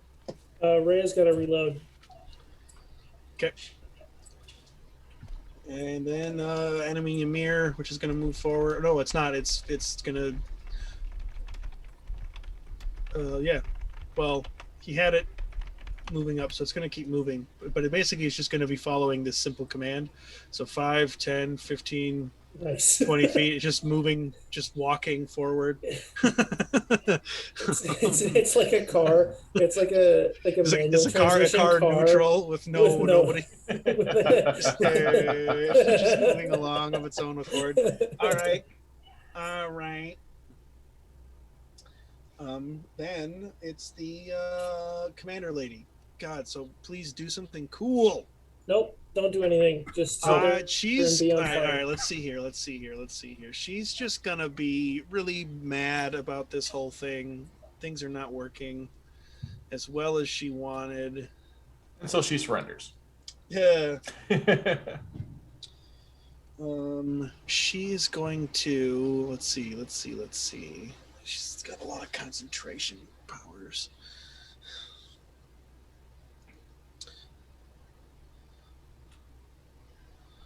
She's going to try and use one of these orbs again. Shooting it at Torque. No! 23, finally. Finally. And she's going to do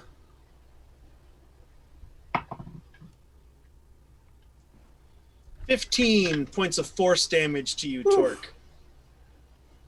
We'll use a barrier tick to reduce.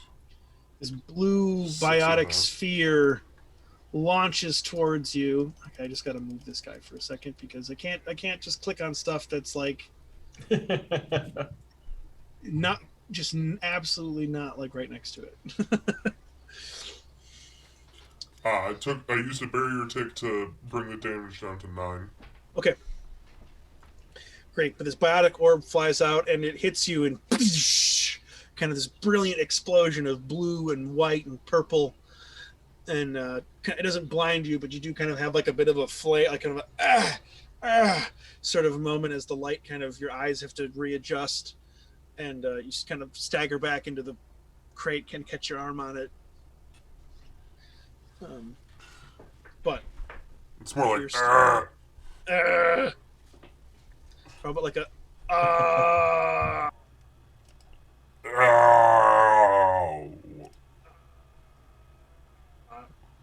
anyways that's the end of her turn. So back to McGowan. Havoc strike behind Commander. Another Good call. burst of kind of these little jets come out of the back of McGowan's boots as he launches up like 10 feet into the air and comes down. Saving throw. Yep, DC 14. That's going to be a fail. Sick. Oh my god, I just had it pulled up. 2d8. Okay. 5. Nice. That's 13 points of thunder damage. That is nice. She's still, far from looking defeated, but the damage is stacking up And then I will use my free action to equip my shotgun. So Sure. The arm comes forward. Yep. Yeah. So I just think it's so cool how these arms work. The robot, the mechanical arm, kind of unpacks, and it's holding the body. Yeah. It's like attached to the arm, and it comes down, and you take the trigger and the grip in your hand, and so you've got this like robot arm that's like holding the gun and stabilizing the front of it while you use your right or your left hand or whatever. And the shotgun squeeze is the trigger. The shotgun goes around, or this attachment that is currently holding a shotgun comes around his right side, and so cool. He holds the gun in his left hand. So cool. Nice. All right. Next up is the friendly mech. So is McGowan still primed? No, he wouldn't be anymore.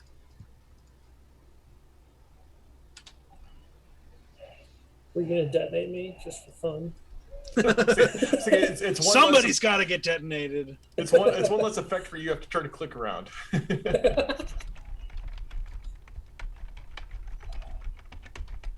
All right. Oh, the friendly mech. Sorry. Yes. For some reason, I was thinking the other mech. Okay, so first off, fire damage. How much does he take? God, I keep forgetting that I have to do this. All right, so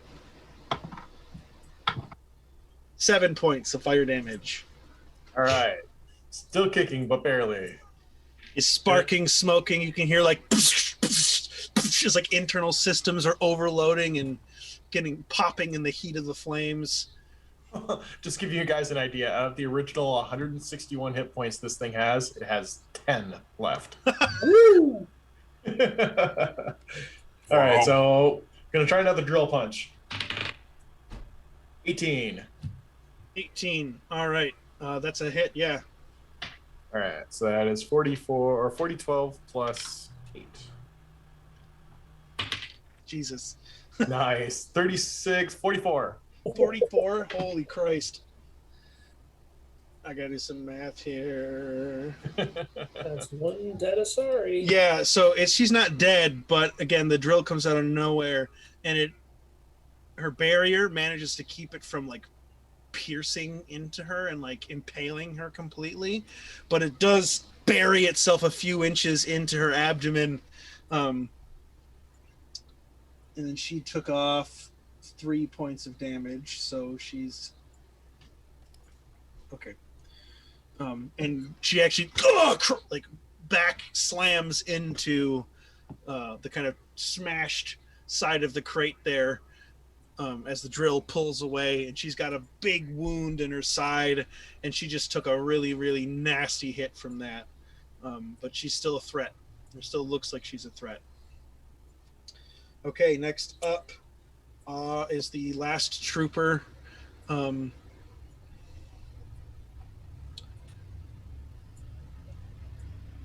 Seeing how things are going,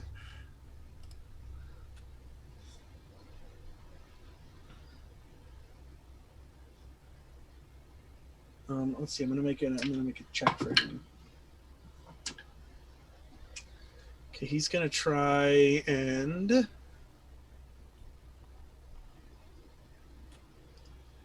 he's gonna run 5, 10, 15, 20, 25, 30.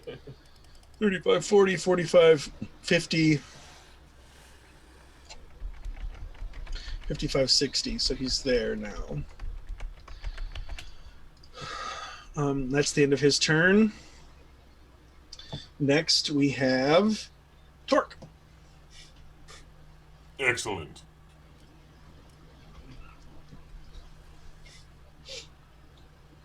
All right, Torque, do the honors. I know. I'm just gonna. I'll just do a charge. Boom! You're just gonna slam her right into the crate. Just slam her back into the crate again. Jesus. Just a grease stain. Yeah, just for fun. All right. Now you have to make a dex save.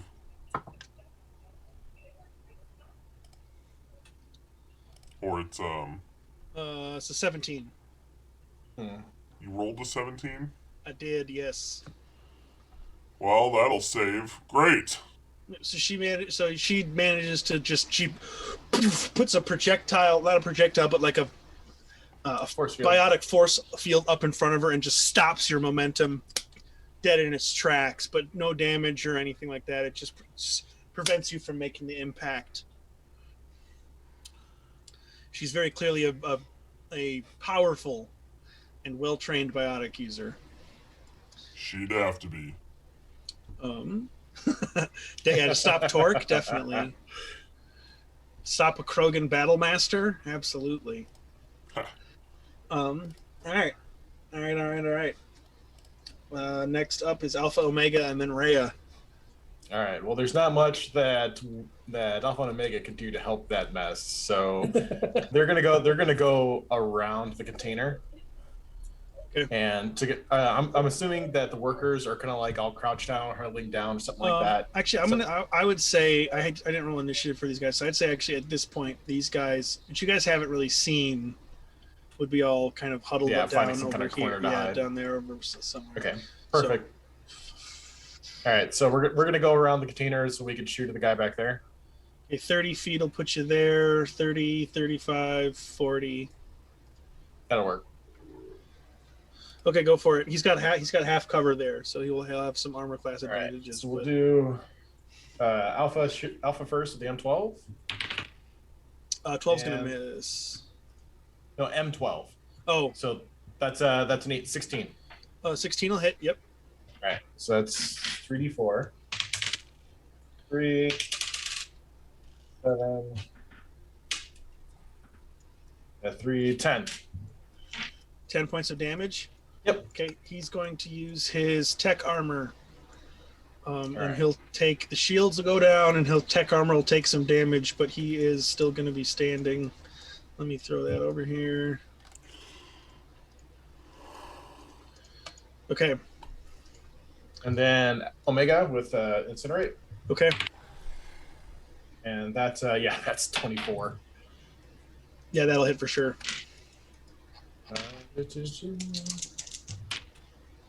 And we're looking at 13.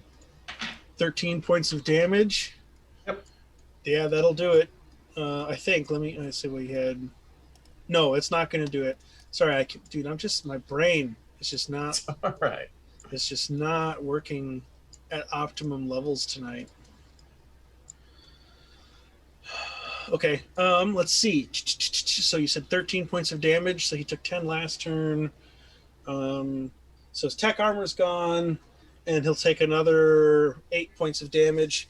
Okay, so yeah, it's a pretty nasty hit. He's still on his feet. He does stagger and stumble a little bit as your shots kind of rip up through his back of his armor.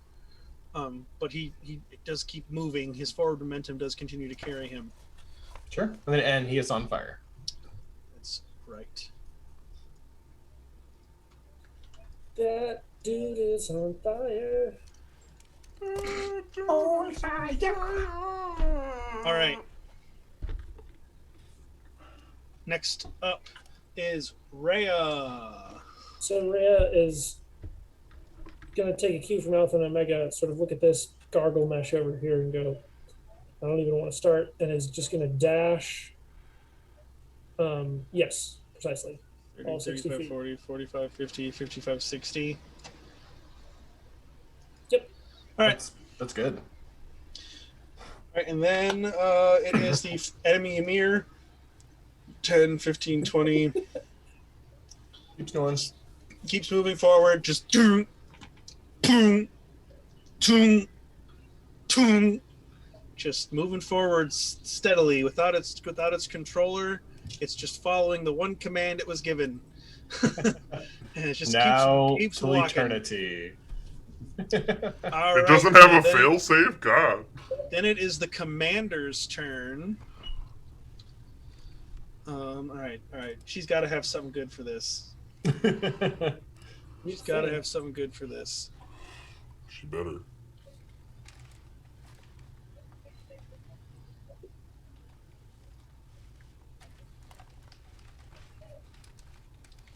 she's gonna.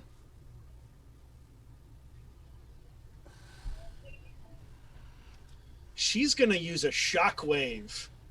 Ooh. She's gonna cast it at a 3rd level, Oh my god.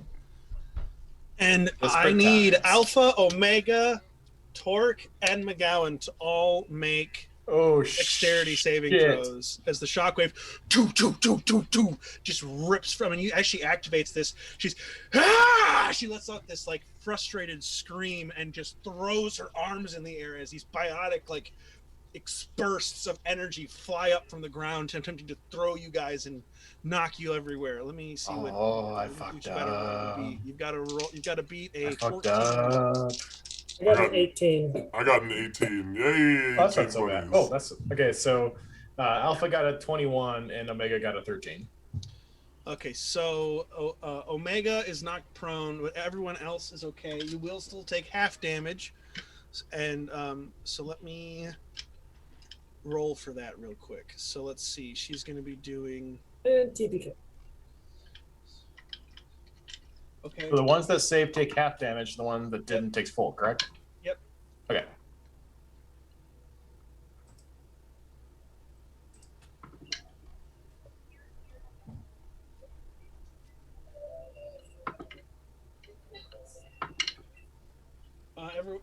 Full damage is 24. Half damage is 12. Good Ouch. God. Want to use a barrier tick? Yeah, she let loose with this, so that'll knock Omega prone actually as well. How much damage? It'll be 12 for those of you who succeeded. 24 halved.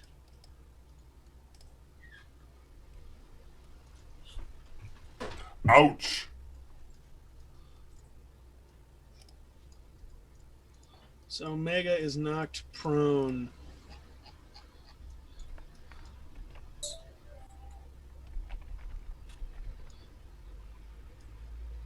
All right, that's going to be the end of her turn, I think. She's kind of boxed in there. Can't really move anywhere. Didn't have the full effect she wanted, but that's it. Top of the initiative round again. McGowan. All right, I'm gonna have to pull up a die here because my actual D4 is really far under my refrigerator. So I'm going to use my scimitar, which does have hip fire and double tap. Nice. So I'm gonna take 2 shots. So yeah, for the double tap, you don't add any modifiers to the second Yes. shot, or your to hit modifier, anyways. So the first shot is going to be 17 to hit. Yes, 17 to hit. Okay. Oh, balls. The second one is just going to be a 6. That's not going to hit. Does the first one hit? Yes, does. Okay, so then I get 2 D4.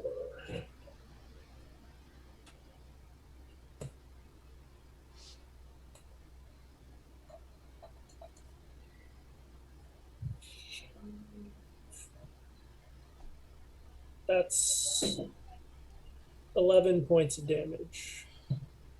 Okay, 11 points of damage. She's going to use a barrier tick to take away 6. But she'll still take 5 points of damage. She's still up. She's still a threat, but she's badly wounded. But she still can definitely do some damage. Bonus action Metagel. All right. What do I roll again? It'll be 2d4 plus 2 for the basic stuff. All right, fair enough. Okay. All right. Next up is the friendly mech. So that's you, Alpha. You're real quiet. I think you're muted. Let's punch her again. 27. That'll hit. Yep. I feel like that was kind of a waste of a 19. All right. 12. 40, 12 plus 8. for 52 points of damage. She uses her barrier tick to negate 7. However, it makes no difference because that's a kill. Wait, before you do that, fire damage. How much does he take? Oh, right. Oh, right. That could completely change the whole thing.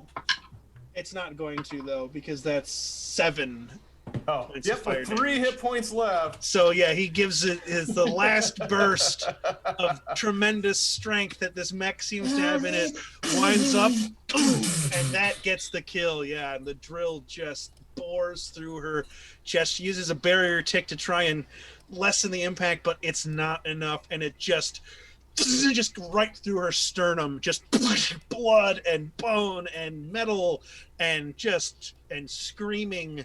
And after a few seconds of it, she's no more. She is a mangled mess of a corpse as she falls to the ground dead.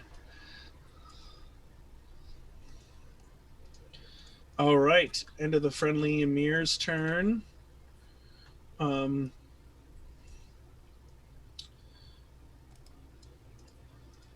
It is the trooper.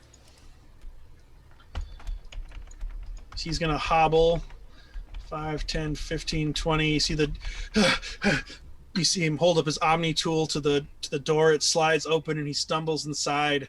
The door closes behind him. That's the end of his turn. And I think all the enemies are gone. So at this point, we're out of initiative. Should I roll for the troop that ran because he was on fire? Yeah, go for it. 4.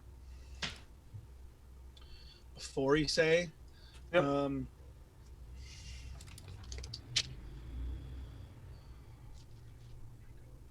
No, he'll still be alive. He'll still be Okay. alive, but he's barely hanging in there. He's barely hanging We'll in assume there. that once he gets to the other side of the door, he puts himself out. Can I just want to... There we go. I just want to get rid of a biotic orb. My goodness. Dude, sometimes the stuff in this game in this program is finicky. Dude, stop. Why are you doing this? I'm just trying to get rid of some of this stuff.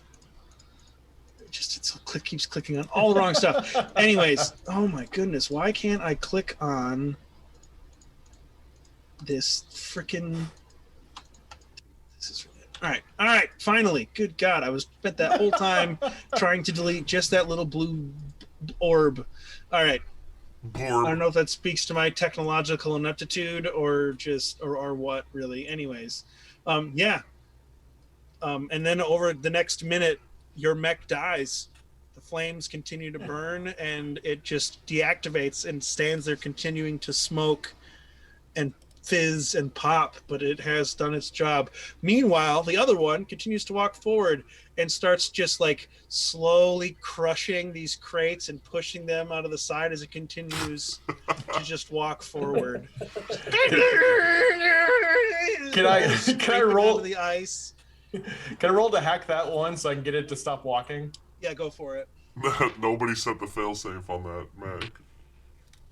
The guy who was in charge of the failsafe died. Plus my 18, 22, plus 24. Yeah, that's more than enough. Yeah. You're able to get it to stop and power down, or at least halt its movement after it's kind of bent and not smashed its way through, but definitely done some damage to the crates there as it's kind of just like walked forward and smashed into them a bunch. Yeah, I'll kind of just back it out of the crates a little bit and then just park it there. So that way they can, whoever comes in to clean up after us can get in the crates. Yeah. McGowan and LRA would move up to the door. Okay. McGowan, Rhea, taking a flank each side. Rhea steps over the body of the dead engineer, who's now laying in a pool of his own blood. She sort of smiles as she steps over. I'm like, good work, me.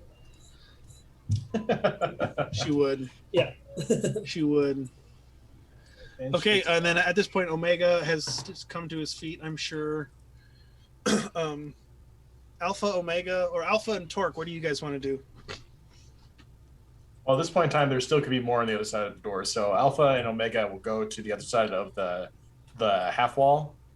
So no, on the facing the door behind that wall. That's It's like a 10-foot. That's right. That's right. Yeah, it's Yeah. elevated. Well, we'll just swing around behind McGowan then. We're out of initiative, right? Correct. Yes. Can my shields recharge then? Oh yeah. oh sick. Yep. Your shield's Good recharged. call. Torque, what would you like to do? I am very much drawn towards the pillar. Okay. So you approach the column, and it's, it's so simple in its design that there's not really many details to look at up close. Let me go ahead and roll an investigation check to take a peek at it. 4. Okay. Yeah, it's sort of like a metallic, like it's like brass that's been like burnished, or like copper that's been burnished, so it's kind of got this like faded, kind of earthy tone to it. It's not quite as like shiny, but it does have like a metallic sheen. It's smooth to the touch. You can barely feel any blemishes. And then around it at this thing is like 10, 12 feet across in diameter. And it's about 10 feet tall. Big boy. It's about 15 feet tall. And there are, in what look to be like regular intervals, little green bands of light that are maybe a half inch in width that run from the floor to the top, and you can see along these bands little motes of green light kind of lead, like running up to the top, kind of trailing a little bit behind them. And it doesn't seem like they're happening. It doesn't look like they're happening in unison. They appear to be kind of going at different speeds. It's a little bit like the visual effect of like the Matrix Code, how there's the different columns that are moving at different speeds and stuff. It's like that. At least just in terms of the movement. There's no lettering or anything, but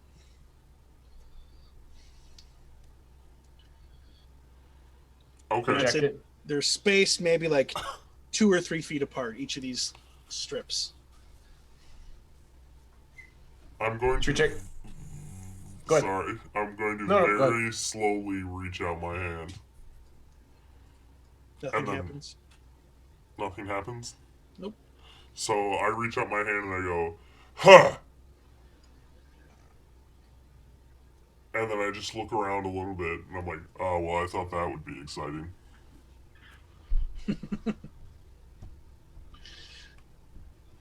Okay, so meanwhile, the rest of you who are up at the door, Is the door locked? you try the door. It does not appear to be, so it slides open.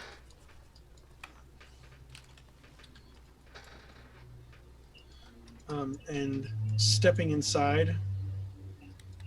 Sorry, 1 second. Stepping inside, you see he's no longer on fire, but you see this guy and a little drone hovering by the computer terminal by the door, and you actually see this guy, because he was on fire, he's actually dead, kind of slumped over the console. There's this little drone like flitting around, kind of just like moving around the room. Making sad little drone noises. Nope, it doesn't appear to It's just kind of going over and Yeah. looking, so kind of hovering over him a little bit. Oh, actually, Well, now that I think let's about go it, in I and let don't me have the think- computer. I don't think you did. Yeah. So you guys step in the drone. So McGowan, as you step in, the drone actually is going to use its shock attack. Nice.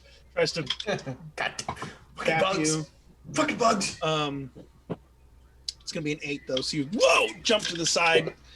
Okay. Does nothing. Take 2 shots Oh, at it yeah, with a what's shotgun. Go for it. That's going Oh, to okay, be you need me to 18 pick you up.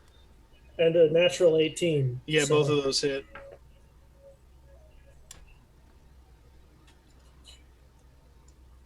Two, three, four.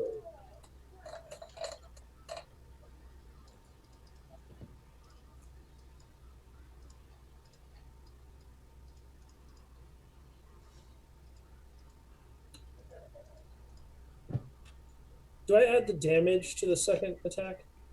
Do I add my for modifier double to the- tap? Yeah. Modifier, yeah. It's Yeah. just a hit roll, I think. Okay.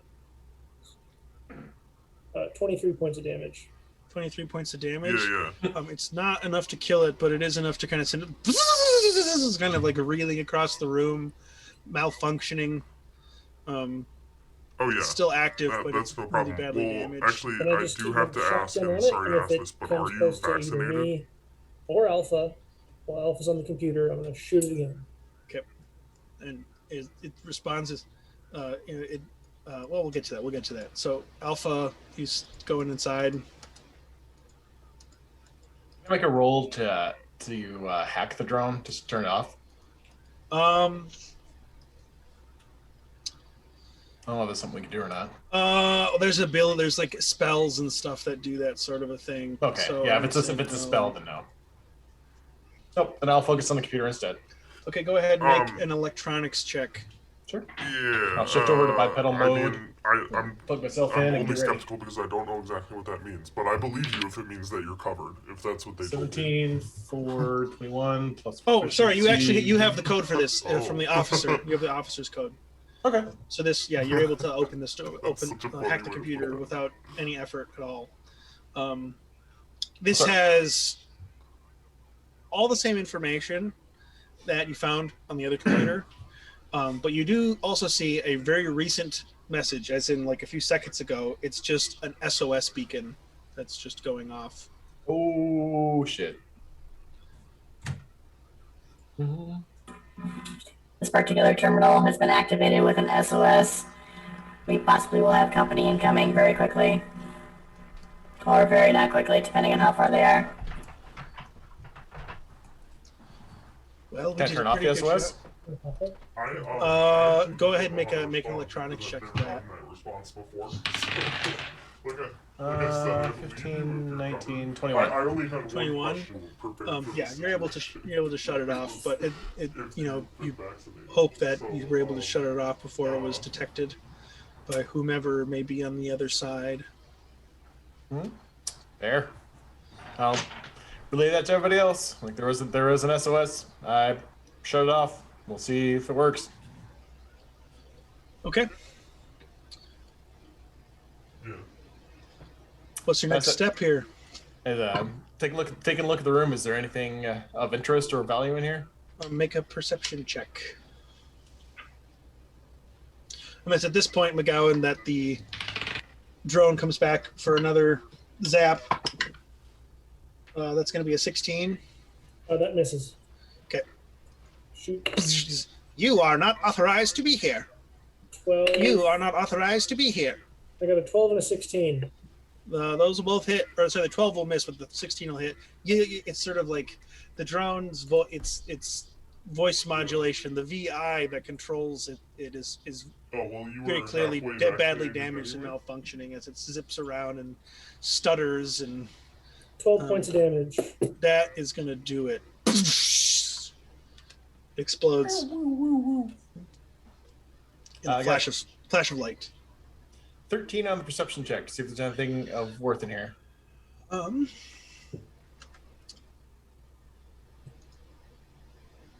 You don't find anything else, no.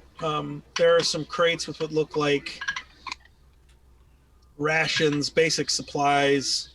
Well, I The table I believe in the top that, you know, right, the top left there, and looks more like I don't doubt what the doctor like says. a quantum entangled So, communicator. That's as much probability as I can. So it'd be a way of like directly speaking to somebody who has It should be fine. I can come get the other side, so it's like quantum entanglement.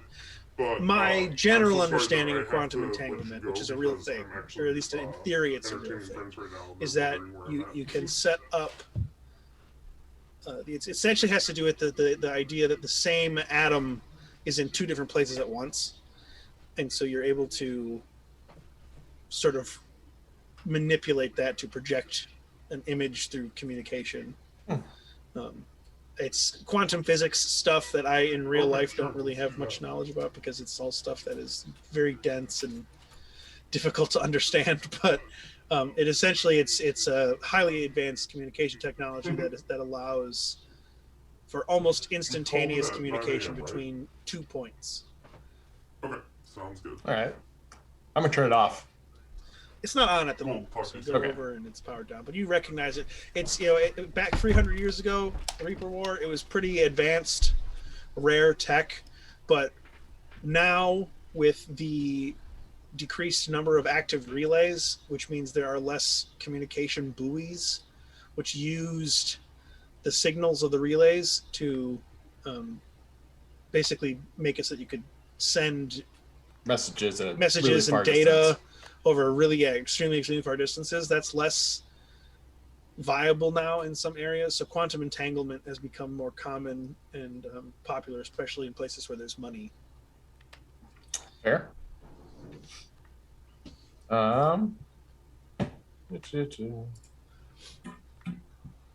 There's no additional information off this particular terminal, and this particular table is only if you want to contact this corporation's home base.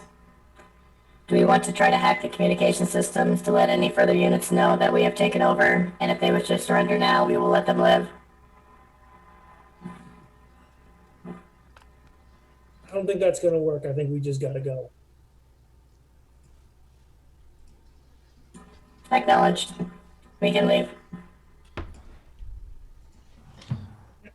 Torque, anything else you want to do while you're waiting for the rest of the gang? No, we'll say that I've just been very distracted by the pillar, and I walk over and ask, so what have we found out? Well, actually, what I was going to say, Torque, before, not what I was going to say, but what I will say before you make your choice here. While you guys are inside hacking, Omega wanders down by you and starts to look at the pillar almost like he's sniffing it. You know, he's not a real dog, so he's not sniffing it, but he's inspecting it, investigating it. And he stops just a little to your left and starts to like paw at the pillar. What is it, boy? Looks up at you with his big artificial very eyes. Well, wherever he was digging, I want to start looking and like feeling around. And then I want to say on my Omni tool, Omega seems to have found something on the pillar. Go ahead and make another investigation check. Do it with advantage since Omega's kind of showing you where it's. He's scratching at the pillar itself.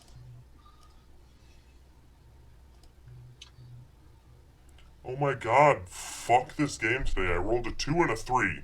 Oof. And I have no With advantage. bonus on investigation. I get back on my Omni tool and I say, well, I can't see shit. Someone else come look. Let's say between Omega and Torque, I would come out and check. Okay. So yeah, go ahead and make an investigation check if you'd like to as well, Alpha. Do I have that as proficiency? I do not. All right. And you can do it at advantage too. All right. So That's a 21. All right, yeah. So you kind of feel around using your hyper precise Geth vision. You're able to actually identify a doorway in the pillar. Just like this, you can basically you're able to sense like the air. You're able to pick up the air movement in this gap. It's like an elevator door, and you can see. You go over and kind of investigate the spot where Omega is kind of scratching around. You kind of feel around as your hand passes over a section of it. The doors slide open and reveal inside this column an empty space. It's the same color scheme as the exterior, but it's pretty unmistakably an elevator shaft or an elevator, a lift of some kind. Don't know how I missed that. So I'll radio Ray and McGowan. They're in there. We have discovered a doorway within this particular device that we might want to investigate.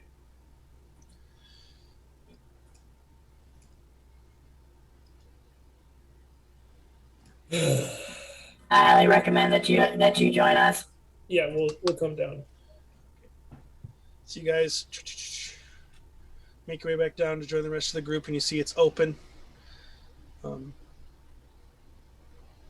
It's a tight squeeze, but you might all be able to fit in there. Before we do that, McGowan's going to go over and free those dudes. Oh, sure. Easy enough. At this point in time, we've met the terms of our contract. However, it is a 1 in 1.113 billion chance of us ever running into a situation where we could find an ancient Promethean artifact that is also an elevator.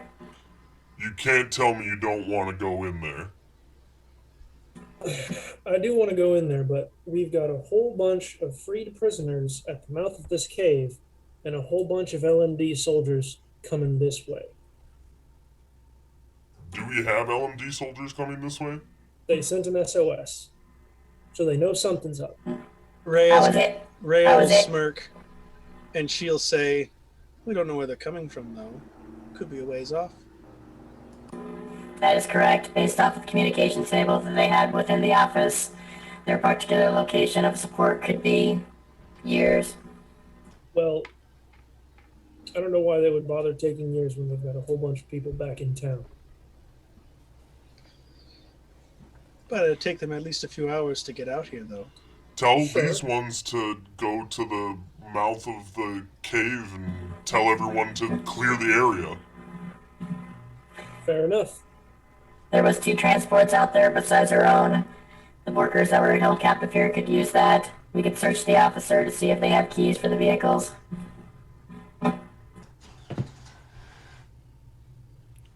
Or we could tell them to do that, and we can get on this elevator. I like that plan. That's a good plan. Do we want to search the remains of the officer for anything that might assist us within this elevator? You do that. Torque, Alright. kind of in a giddy sort of fashion, gets into the narrow elevator and takes up just a lot of space and looks around. While he does that, I'm going to go over to the officer's body and check it to see if there's anything that we can use. Make an investigation check. 13 for 17. 17. All you find on her, I'd say you'd find a couple of charges of Metagel, two Metagel charges, regular, and her shotgun, which is a very good shotgun. It's the M300 Claymore. Damn. The officer's body has 2 Metagel packs, which 2 of you can have one, and a very powerful Claymore shotgun. Would any of you like to confiscate? I poke my head out of the elevator and say, anyone gonna take that? I was gonna say I'll take a Metagel. Yes! Yeah, I'll throw a Metagel to Torque and a Metagel to McGowan. Since those are the two that are getting shot the most.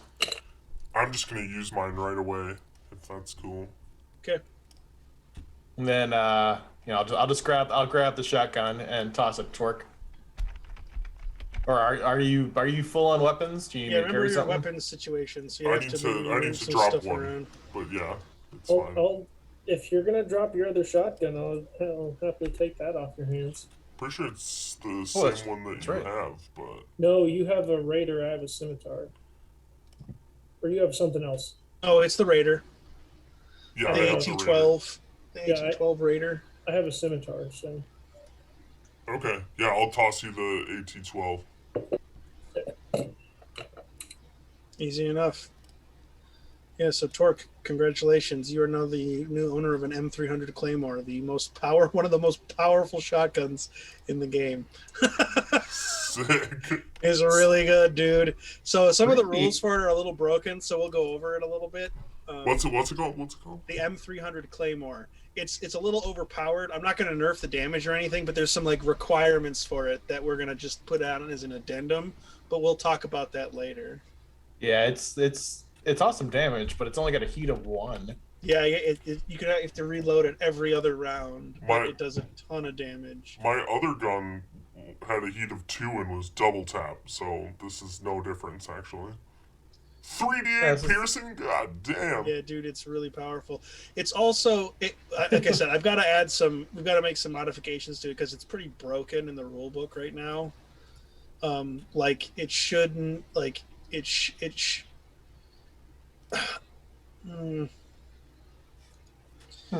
Yeah, so it's two-handed, but there are like upgrades that make it so that we'll talk about it, but it'll be fine for now. Yeah, it seems like it'd be good for like shooting them as you're rushing up, and then switching to your hammer once you get there. I mean, for fun, to show how broken this weapon is, we played a one-shot a while back, and I put some mods on it. I put a mod on it that removed the two-handed and the heavy features from it, so I could shoot it with one hand and have an Omni blade in the other hand, so I could have a sword in one hand and a shotgun in the other as a vanguard. And you're a fucking space marine at that point. Yeah, it was pretty fucked up. It was really overpowered and very stupid, but it was really, really cool. Anyways, was there any types table? What the fuck is that? There's different strengths of metagel, and we're just using a basic one, so it's 2d4 plus 2. So you'll be able to find and buy the better ones and stuff eventually, but for now, it's all you've found are just the standard doses. Did she have any thermal clips? Oh yes, she will have 3 thermal clips on her. All right, I will take 2. Toss 1 to Torque. Toss 1 to McGowan. Okay. Any other searching you guys want to do before you go down into the elevator? No, but McGowan's going to take this opportunity because he's full on thermal clips. He's going to eject the thermal clip from his Typhoon and load in the new one. Okay. Yeah, I'm gonna puke out an old thermal clip and just into a new one. Okay. All right. So you guys all crowd into the elevator. It's a tight squeeze, but you're all able to fit. Yes. And as soon as you enter, the doors slide shut with a gentle hiss. And soundlessly the elevator begins to descend, and you can tell it's descending because obviously there's nowhere for it to go up, but it also that feeling of momentum. Did anyone hit a 4 button? It only goes one place, big man. Omega just looks up at Torque with just a blank stare. Okay. And as you guys we don't need the map anymore, so I'm gonna go black screen. Hey, it's my turn to turn up the lights. So as you guys descend, or rather, you guys descend for about a minute before the doors open once again, and you find yourself. Looks like there's some LMD hardware kind of laying around. There's like a generator, a couple of light fixtures that are illuminating the space. A few tools, it looks like, just kind of bits and bobs of stuff laying around, lots of clutter on the floor, cables and stuff. But what you see like that just makes everything else, you just forget about all this other stuff. You're in a big room. It's probably like 50 by 50 across. The walls down here they're stone, and you can tell that they're really old just at a glance because there's like roots and things and rocks like pushing through the wall, and like sections of it are cracked and crumbling. And the stone is more of that same coloration, that kind of brass, kind of dusted brass, brownish, but with a bit of a shine to it. It's bare featured with the exception of the massive set of stone doors that you're facing at the far end of the hall. And from this distance, it's within how low the light is, it's a little difficult to make out what is on the door, but you can tell there's some kind of carving or engraving or something, some giant piece of craftsmanship.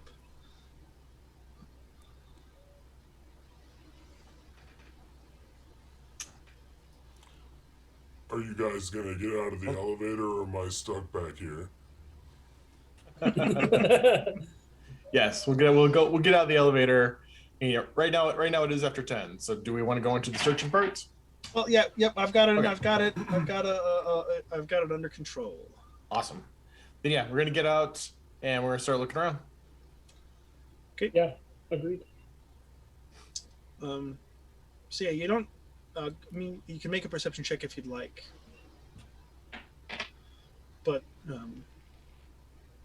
yeah, it's very dark in here. The lights are only really illuminating the the walk between the elevator and this other set of doors. Well, I have night sight, so that should help with that, but I still only rolled a 10. So Yeah, I mean, all you really see is just, again, it's a lot of these materials, a lot of supplies. It looks like there's a couple of like tents and bedrolls down here. Yeah, it looks like LMD have been working at something down here for a while. Yeah, That I mean, was- as long as, you know, for yeah, maximum, you know, a few weeks since this all began. All right, let's head to the other doors. Okay, so you make it to the doors, and as you kind of stand, you know, 15 feet away from them or so, it becomes, the image on the door becomes much more defined.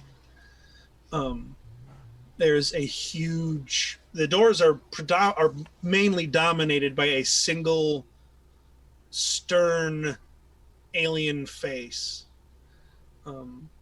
4 eyes, you know, one pair spaced very wide, another pair slightly elevated, just a little bit back from there, a big broad crest at the top of the head, you know, flat, a little segmented, not like a Turian crest that's like very sharp. This is more graceful, more curved. The head, the jawline tapers into a very narrow chin and has a very wide mouth. The pupils that are carved into the eyes are very amphibian-like. And it's just this massive face that just is sort of stoically staring out into the empty room.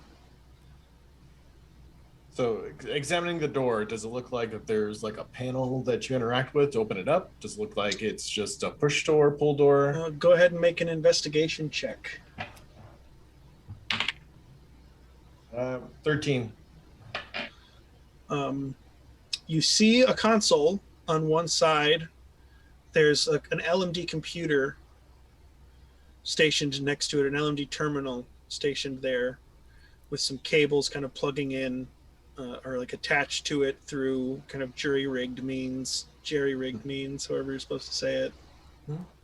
Well, the console's probably an interpretation machine for the door, so I'm gonna go access that, see if I can't get the door to open. Okay. The officer's key will give you access to this. Go ahead and make an investigation check to search for the necessary information. It's better, 19. Nice. You find most of it is historical information, contextual stuff. What you find in terms of what you're searching for, you don't find. Well, basically, you find a kind of a series of messages, short messages, between presumably an engineer and the commanding officer. And the correspondence essentially just details how they've not yet found a means with which to open these doors. But they are the face on them is Prothean, based on the few images that we have of Protheans. It's unmistakably a Prothean face. Whoa. Carved into the door. And I say, like, from your own personal frame of reference, you guys probably wouldn't know what a Prothean looked like, but that's what the records indicate. like as a player, that's the picture we're seeing. Yes. All right. Well, I'll make a copy of all the correspondence that's within the terminal. I'm going to go over to the panel for the door itself and kind of examine and kind of play with it, see if there's a way that I can interact with it, link with it. The rest of you guys want to do anything while this is going on? McGowan is just standing there at the ready, sort of gun, not like up, pointed at the door, but ready in case something should come out of the door. Okay. With ill intent. Torque is going to, very similarly to when he found the pillar upstairs, like sort of like seriously and in awe, just like walk towards it and reach out a hand slowly. Okay. And touch it. It's made of cold stone. Nothing happens. Oh man, someday I'm gonna reach out and touch something and something really cool is gonna happen. Reach out and list. touch me. Nice. Well, Omega was reacting unusually to the top of the elevator. Is he reacting normally now? Is he showing erratic behavior? At this point, I would say he's almost showing hesitation. Not fear, but he's kind of hanging back behind the rest of you, hiding behind your legs. Not normal. Something about this space is affecting him. Oh, all right. Well, I'm gonna examine the panel itself, see if there's any way I can go through and I can interact with it, connect with it. Okay. This will be an electronics check. I am proficient in that. 15, 19, 21. You don't see any ways really for you to hack in beyond like the setup that the LMD already has. They're basically just like bypassing whatever the power source for this thing is and plugging directly into it. Like you can see they've like cut open a back panel where they've got wires kind of like jacked in. And the only other thing you see is kind of on the face of this panel, there is a thin, oblong hole, almost like a keyhole, but horizontal. It's maybe 4 inches wide, maybe at most, or 4 inches at its widest, and maybe like an inch at its thinnest. All right, so I'll turn to everybody else. At this point in time, they still have not been able to access the doors. They have several logs of attempts, but none of them have been successful. Taking a look at the interface for the door itself, it is a very, very ancient device. However, it does look like that there is possible some kind of key card that might be used to open up the door itself.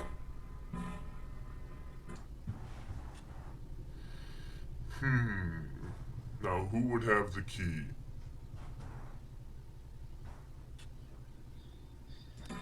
Collector of some kind? Based off the data discovered in this particular terminal. They do not have the key, so that it's quite possible that the key is not here.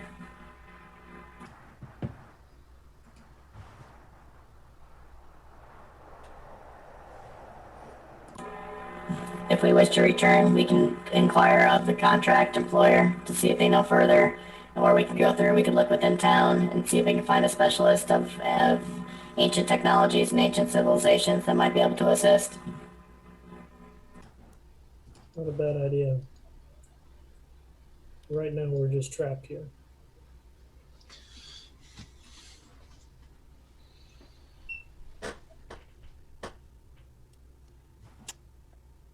Well, we could always talk to our friend Wayland. He's a smuggler after all. Maybe he's heard something. Maybe he knows somebody who deals in Prothean items. That's exactly who I was thinking of. Great minds think alike, Torque.